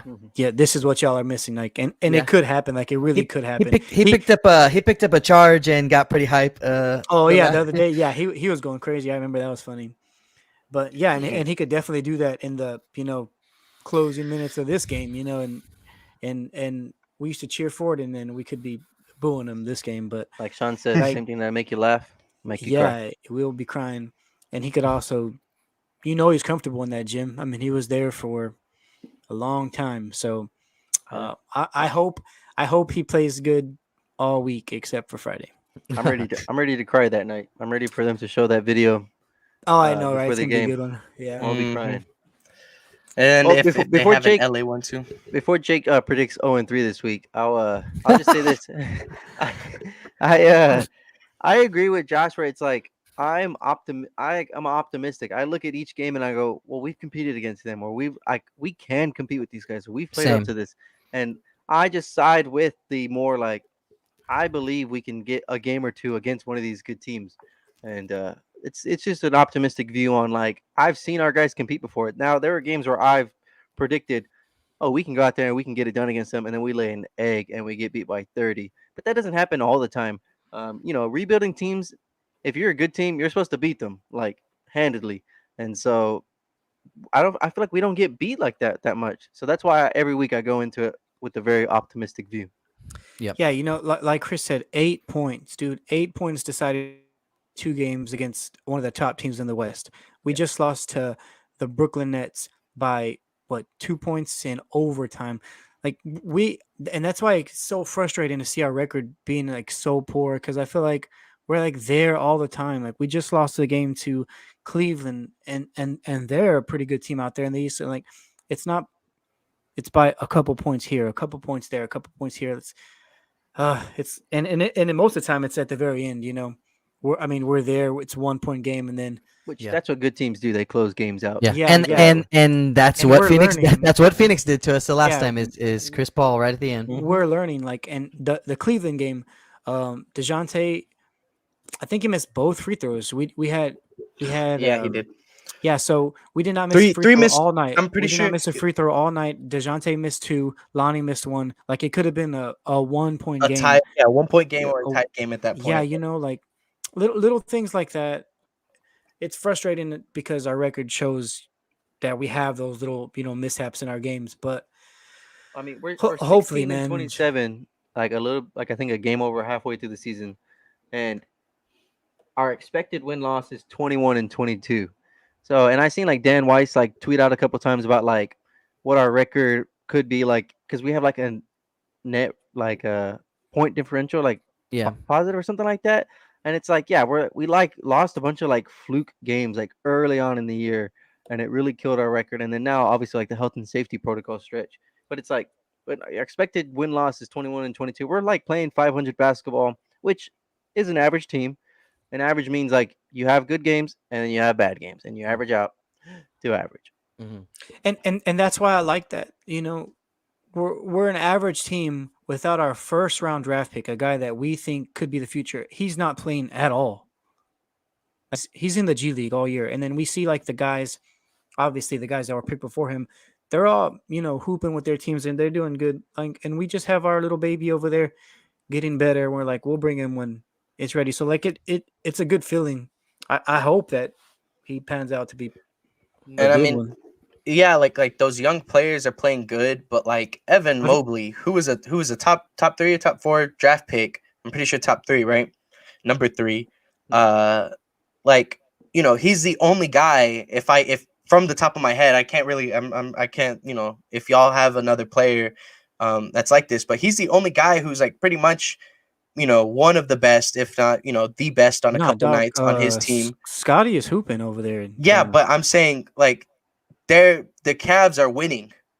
Like Toronto's not, Toronto's still like half at average basketball club right now. Like and Toronto has guys like Fred VanVleet and Pascal. Like, I don't, before the season started, I don't think you would say Pascal and Fred VanVleet are worse or in the same tier with like Darius Garland and Jared Allen. You know what I mean? Like those Darius Garland and Jared Allen aren't as good as those two.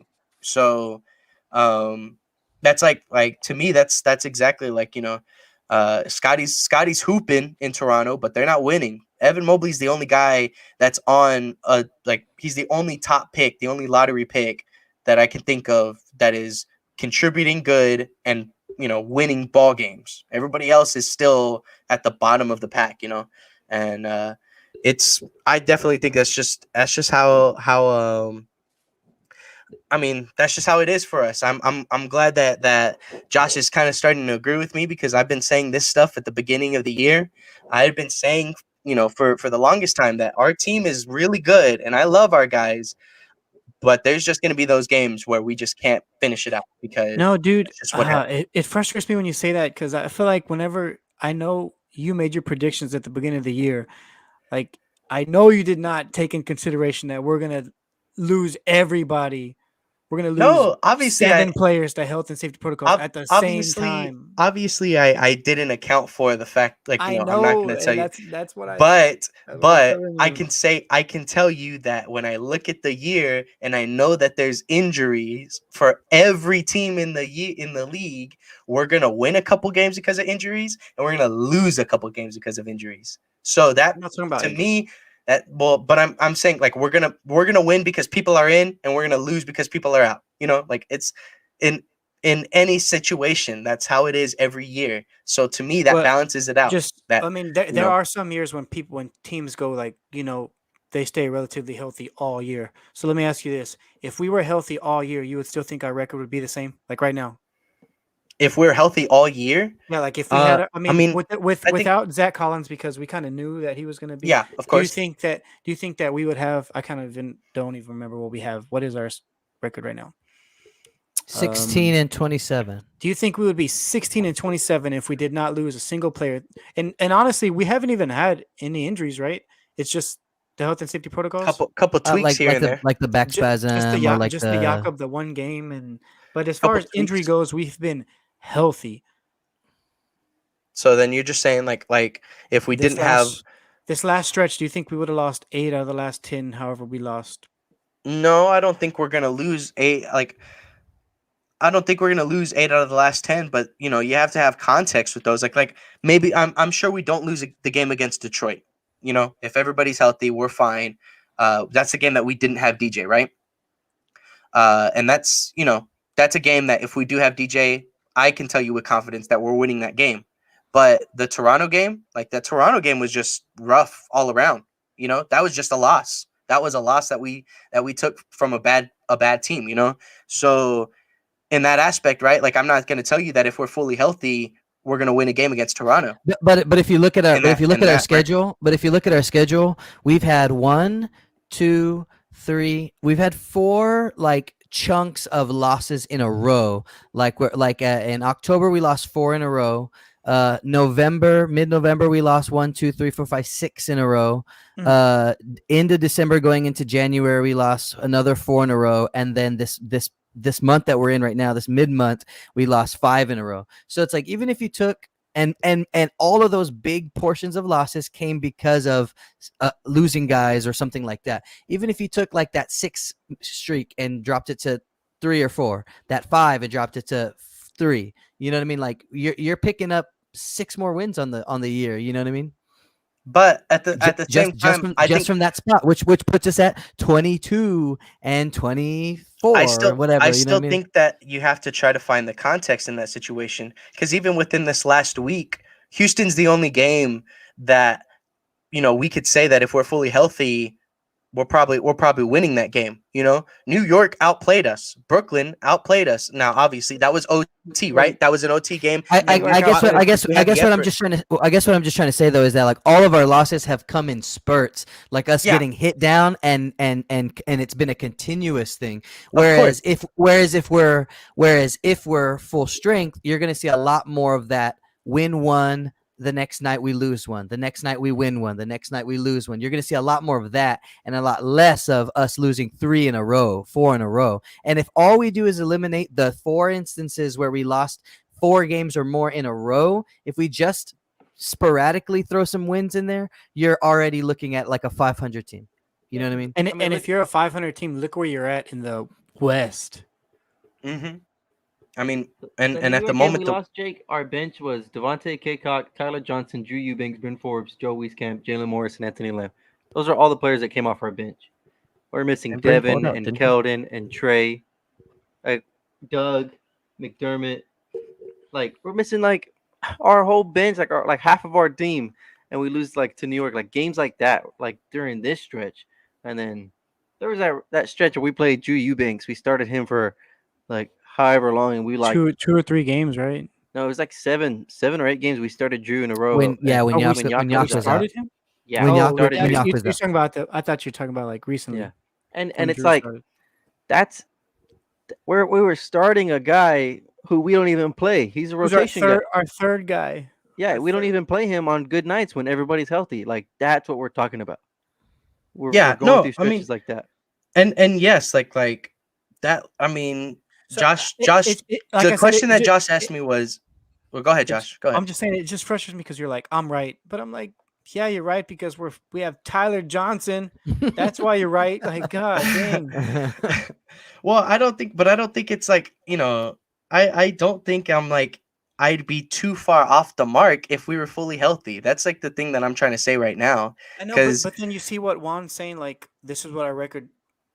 But I don't think, I'm not gonna say it should be, because even obviously it is what it is. Well, even put Chris up saying that like, tweet. Put that tweet up of our guys missing. oh games. yeah, for sure, because this is a good point, and this is a little, just a tad bit dated, but this is like the Spurs record with DJ, Derek, and Yak all healthy is 12-9, and that is true. But the Spurs record with at least one of them out, it says that it's 3-18, but we played 2 games in that stretch, and it is now 4-19. So we lost against Cleveland, and then we won again last night against the Clippers with Jakob out. And I mean, like that is a very good point to make, that, when one guy is out, you can tell that we don't have, like we're missing that piece from the likes of DJ, Derek, and Yak. I've said this all year. We're not talented enough as a team to make up for somebody missing. We have to have like our whole crew together, because everybody's just still so young, and they're pieces right now. Dejounte is like the only guy who feels, well, Dejounte and Derek, because when Derek started getting his rhythm back, right? Those guys feel like blocks, but like when you take one away, just the burden on one guy is just too heavy.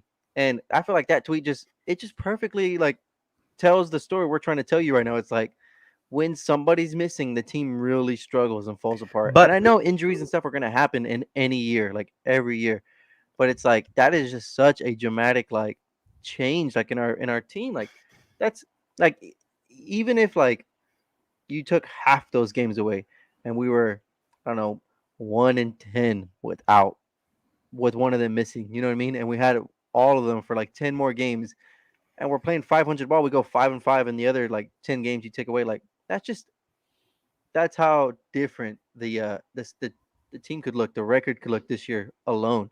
Yeah, I mean, like I guess like to the only way that I can counterpoint that is kind of what you were saying, like in a sense, like like I feel like that tweet kind of shows that, right? And it's like, well, what's the likelihood of our guys all being healthy for 82 games? Like we know that, like you just said it, Juan. We know that um that like we need those guys to all be healthy to Yeah, win but games. but health but Like, health and safety protocols is not the same as being unhealthy. Like it's and and it's and I'm a not different saying that, year. but I'm just saying that like that happens, and it happens to everybody, and so my point, another thing that I could bring up right now is how the Grizzlies went on that winning streak without Ja, you know, and that just shows the team, the talent that they have on that team. Because without Ja Morant, they were able to push a stretch and win games. But if we don't have one guy out of three that we need every night, Yeah. we're gonna lose ball games. So Yeah, but what, yeah, and that's just there our club. That's just how our basketball team is built right now, and it's But just the because we're only young. but again, what I would point to is just the fact that our losses have all, like, the reason that we're so far under 500 right now is because we've hit patches where we lose 4, 5, 6 games in a row, and it's like I would have to look at all the other teams to see how many other teams are doing that, and I would probably be not surprised to see that the bottom teams do that way more often than the top teams, obviously. But it's like all of ours came from, like, literally we lost Jakob, we lose 6 in a row. Like we have to play LA and LA. We lost our 4-point game against Phoenix, I think, without Jakob. You know what I mean? So it's like and then this last it's stretch, just like it's the places in which our injuries and our people leaving have had to come. And yes, injuries and those things happen for every team, but I mean, like, when you lose our only center on the team, you lose 6 games. When you got Dejounte Murray rolling into his all-star campaign, and then boom, he's got to miss a whole week, not injured, he just has to miss a whole week. Yeah, You know what I mean? So I mean, it's like, yeah, and that's what I was gonna say. Like, we're not arguing that we'd be 30-10 right now. We're just saying we're better than our record says. like, And yeah. yeah, but I mean, I said that at the beginning of the year too. I said that I was the person that was advocating at the beginning of the year, saying that we're gonna lose games, but it's not like I was not saying that it was gonna reflect on how like good our team was or how bad our team was in that sense, right? Like I know that like I think all four of us know that this team is way better than what the record says, but it just the ball doesn't fall the right way all the time, And I was saying that more than likely this year it just wasn't gonna fall our way more than not. That's like that was the point that actually playing in the game, or like losing people to well, we're just gonna lose games because of circumstance, because of things happening, like we're either one night, the first game that it happened was the game that we lost to the Lakers with the free throws, right? And that was because of free throws, because we lost because of free throws. But then another night we're losing because did we have Yak that game? I mean, I No, can tell you. because that's when Anthony Davis had like 30 No, you're talking about the one in San Antonio. Like it was literally the game that we lost because all we had to do was just knock down free throws, and we didn't knock down free throws, and we lost the game to the Lakers.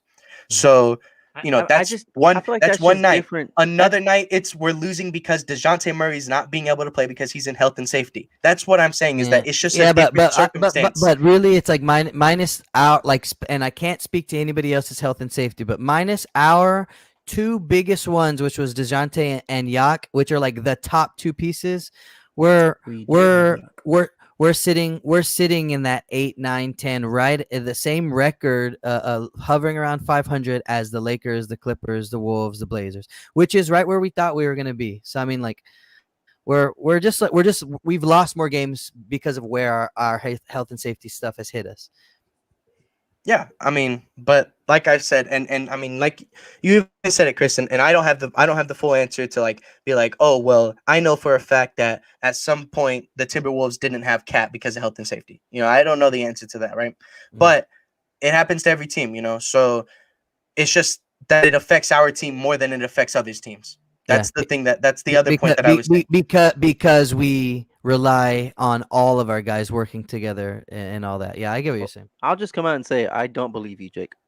I don't think you said we're gonna miss a player here and there I don't each think month I of the ever said year. that we were gonna miss a player here and there, but I was saying like the best, general our best aspect, players, too. the general aspect of what I was saying throughout the year was that we weren't, like we weren't gonna win games because there's just gonna be things that happen to us that are out of our control, and we're not gonna, like that Did you was believe the it? big thing that I was saying. Did you believe it was going to be to this extent? Did A I? No, 4-19 no, record.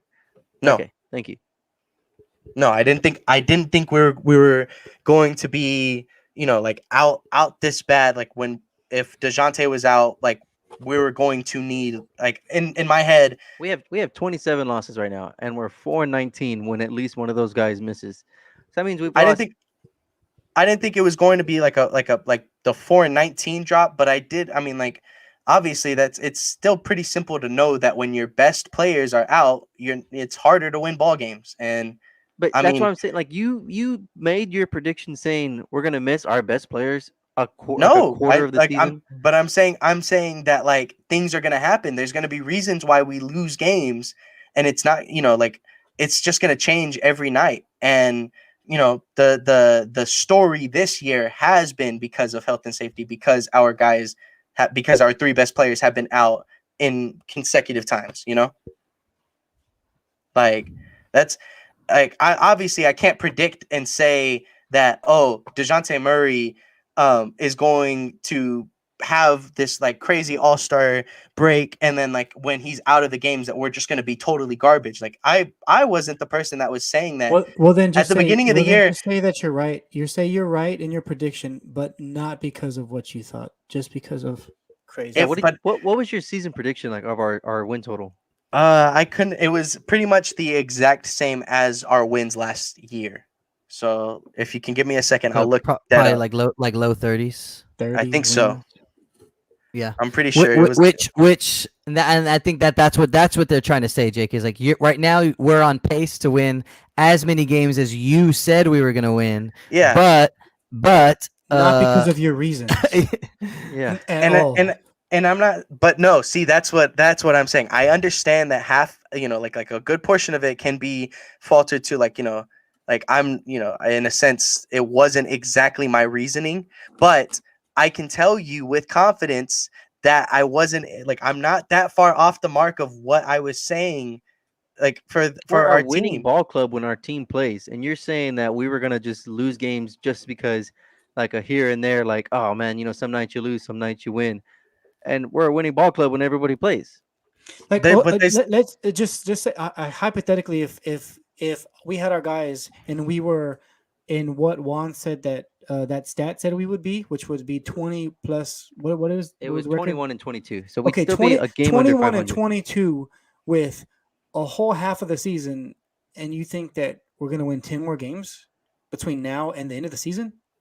wait, what was your That question? like Well, I'm saying, is that what you think? Like if we end up going 21 and 22, like no, within like it's just saying that like if things played out, there's just many other scenarios where we would win more games than what you are saying we would win. oh yeah, No, I'm I just mean, saying that stat says that we would be 20.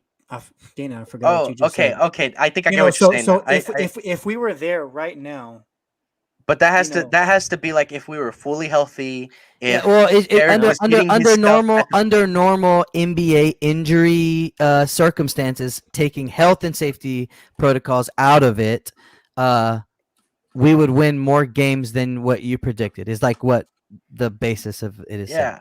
Okay, so then I mean, obviously, like I definitely think that would be right. Like I'm not, and then yeah, like my prediction would be way off because if we were 21 and 22 at that point, yeah, we're gonna win more than 10 games for the next half of the season.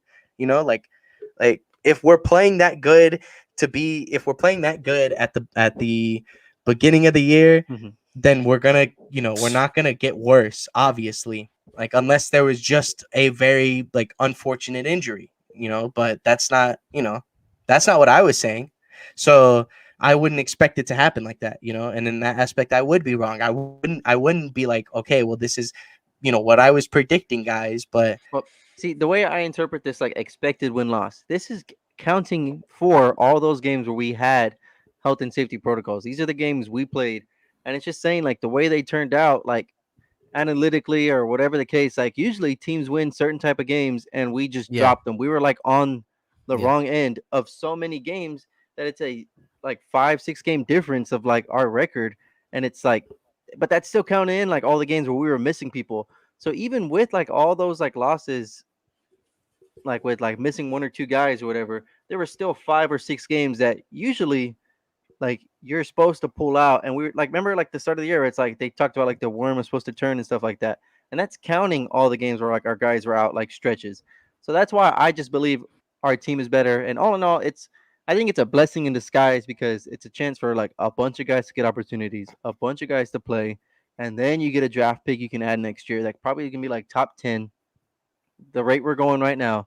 And so you can add another young guy the same way Devin and Primo kind of have like another little gear to their game because they were like lottery picks. I believe if you add a guy like that to a team that's underperforming, you could say, like based off of that expected win loss, plus a team that was ravaged by injuries, which it happens. The Spurs got Tim Duncan way back 100 years ago because David Robinson fell apart, and then you get a franchise guy just like that, and Sean Elliott. oh, and Sean. So it's like I think it's gonna be a blessing. We know we're a better team. Our record's not gonna indicate that. I don't think we're tanking at all. I don't think we're purposefully playing bad guys or 10-day contract guys. We're losing games, yeah, but it'll work we out. would have kept Tyler Johnson. We would have played Tyler Johnson 40 minutes a game for Yeah. his 10-day if that was I the think case. it'll work out. I think we'll find a way. Maybe in free agency, we have all this cap space. We'll add a guy and we'll add a top 10 pick along with the team that's we already know plays better. Dejounte is putting up 30-point triple doubles. Just add anybody next to him and see what we can do next year. Yeah. Well, we didn't we had that extended talk and I didn't even get to say my predictions. So I'm just gonna put that out there. I did say we were going 2-1 this week. I wasn't going 0-3 this week. He switched it Chris, up. Chris, He switched it no, up I because did we're not. I on did his not touch. ass. I did not touch it at all, man. But Chris did make a good point that there's a chance that Jakob's out for that Phoenix game, and that would make it a lot more tough. In practice, like how could we beat Phoenix if they can just let DeAndre Ayton go to work against us, if he so chooses, right? But other than that, got to win against OKC, and it's just kind of the flip flop between Phoenix and Brooklyn as a 1-to-1 split. To show the updated leaderboards real quick on the scored stuff, I predicted 1-4 in the week, and Chris and Juan had predicted 3-2. Josh predicted 4-1. So they all lose a point, and I was 10 able to get a points point. for even predicting 1-4 and it coming true. I will say I'm super happy. I like wear this -5 like a badge. I'm super proud. I will say, I guess this just kind of adds to Josh's point. I didn't expect us to go 1-4 with us winning against the Clippers and losing against Houston. So, there you go, Josh. But before we end it off, do y'all have any last words for the week? Chris, anything? No, I want to see just continue, try to play as good as we can, stay as healthy as we can. That's it. Dejounte Murray deserves to be an all-star. Mm-hmm. Juan? Deserves it. Yeah, Dejounte, he's my hero. I've been rooting for him since he was sitting on the bench watching Ginobili block James Harden's 3 from behind, and like it's just so crazy how far he's come. There was times where he would get in garbage time minutes and just like run around and skin a little like twig, and like now like his confidence is just out of the world. Of the shots he's taking, those threes he was hitting against Houston, like off the dribble things, just keeps working, keeps going. I think we'll get going. He's still young. We got years and years of Dejounte playing good basketball. Absolutely. And Josh, you have anything to add on to that? No, man. I hate that Pop keeps saying Dejounte is an all-star, but our record sucks, so he won't get in. I wish you would vouch for him a little bit more. I think Like, to be honest, I think he's like saying it out loud to speak to the other, like To the try to- larger audience. Yeah, because it's like, Mm. hey, you're only gonna give this guy, you're not gonna give him his clout because of the record.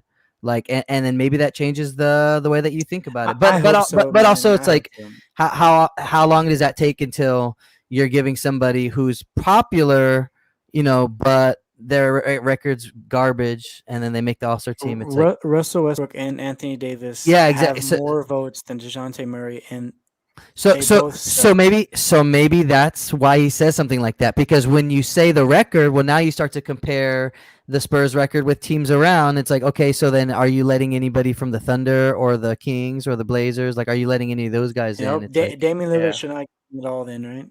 you know, Yeah.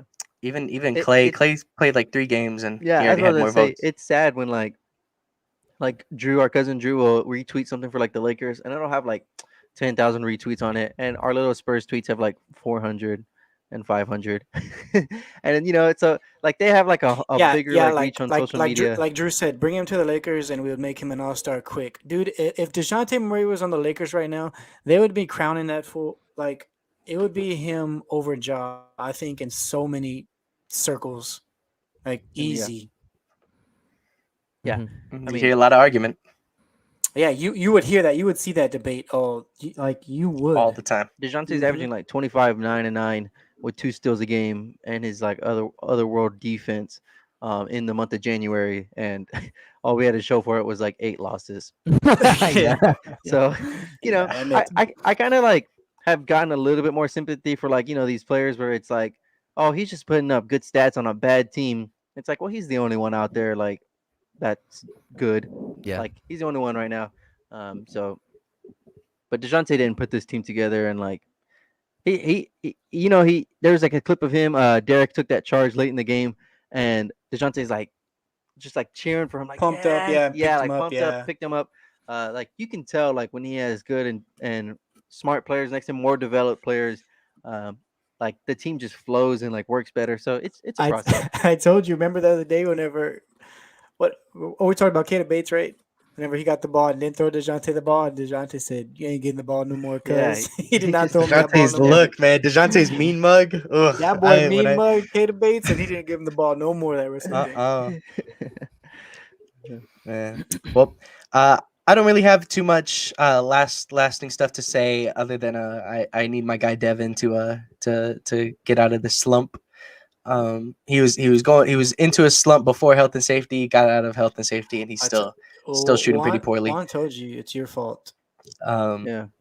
So I need Devin to shoot better. I need him to be better because that's my guy. That's my guy. And then hopefully Trey comes back. Hopefully he does the same thing. Those 2 guys are the 2 people that I've been I want, like, Devin showed up when his opportunity was there at the beginning of the season, and then he's just kind of slowly like faltered back down. We were just playing knowing well. that he's a second year. Yeah. We were playing well when everybody was healthy before DeJounte went down with health and safety protocols. We had like gone 10-5 in our last 15 games. So, maybe get all these bodies back. We start making a run again. Yeah. Hopefully. There's still plenty of time to compete for a play-in spot. There's plenty of room to, Yeah, absolutely. to That move play is forward. in Uh, reach. Yeah, and it's tough. It's tough. I don't know. We're trying to wrap up. It's tough when you feel we're in the trudges of it all and we're in the middle of it all. But it's like there's still time to move forward. We still have games to play, so the players still got to lace them up and like show up and do the thing. So we're still just gonna show up and keep supporting, keep watching, and pushing for wins. For sure. With that being said, guys, to finish it out, thank you for watching. We do this show every Sunday at 10 a.m. You make sure to catch us next Sunday, January 23rd. And we do this stuff live on Facebook, YouTube, Twitter, and Twitch. Make sure you do follow us on our Twitch at Heroes Half Court, where we do talk about Spurs basketball pretty much daily during the games, in and around the games, and we like to talk to the Spurs family throughout the Twitterverse. So make sure you do vote. Tweet out and retweet all of our stuff, especially when we do have our hashtags. Dejounte Murray hashtag NBA All Star, because we're trying to get him into the All Star game. With that being said, guys, I hope you have a wonderful and blessed day. Go Cowboys! We're trying to Go go for that playoff Cowboys. victory. Go Cowboys. Get it.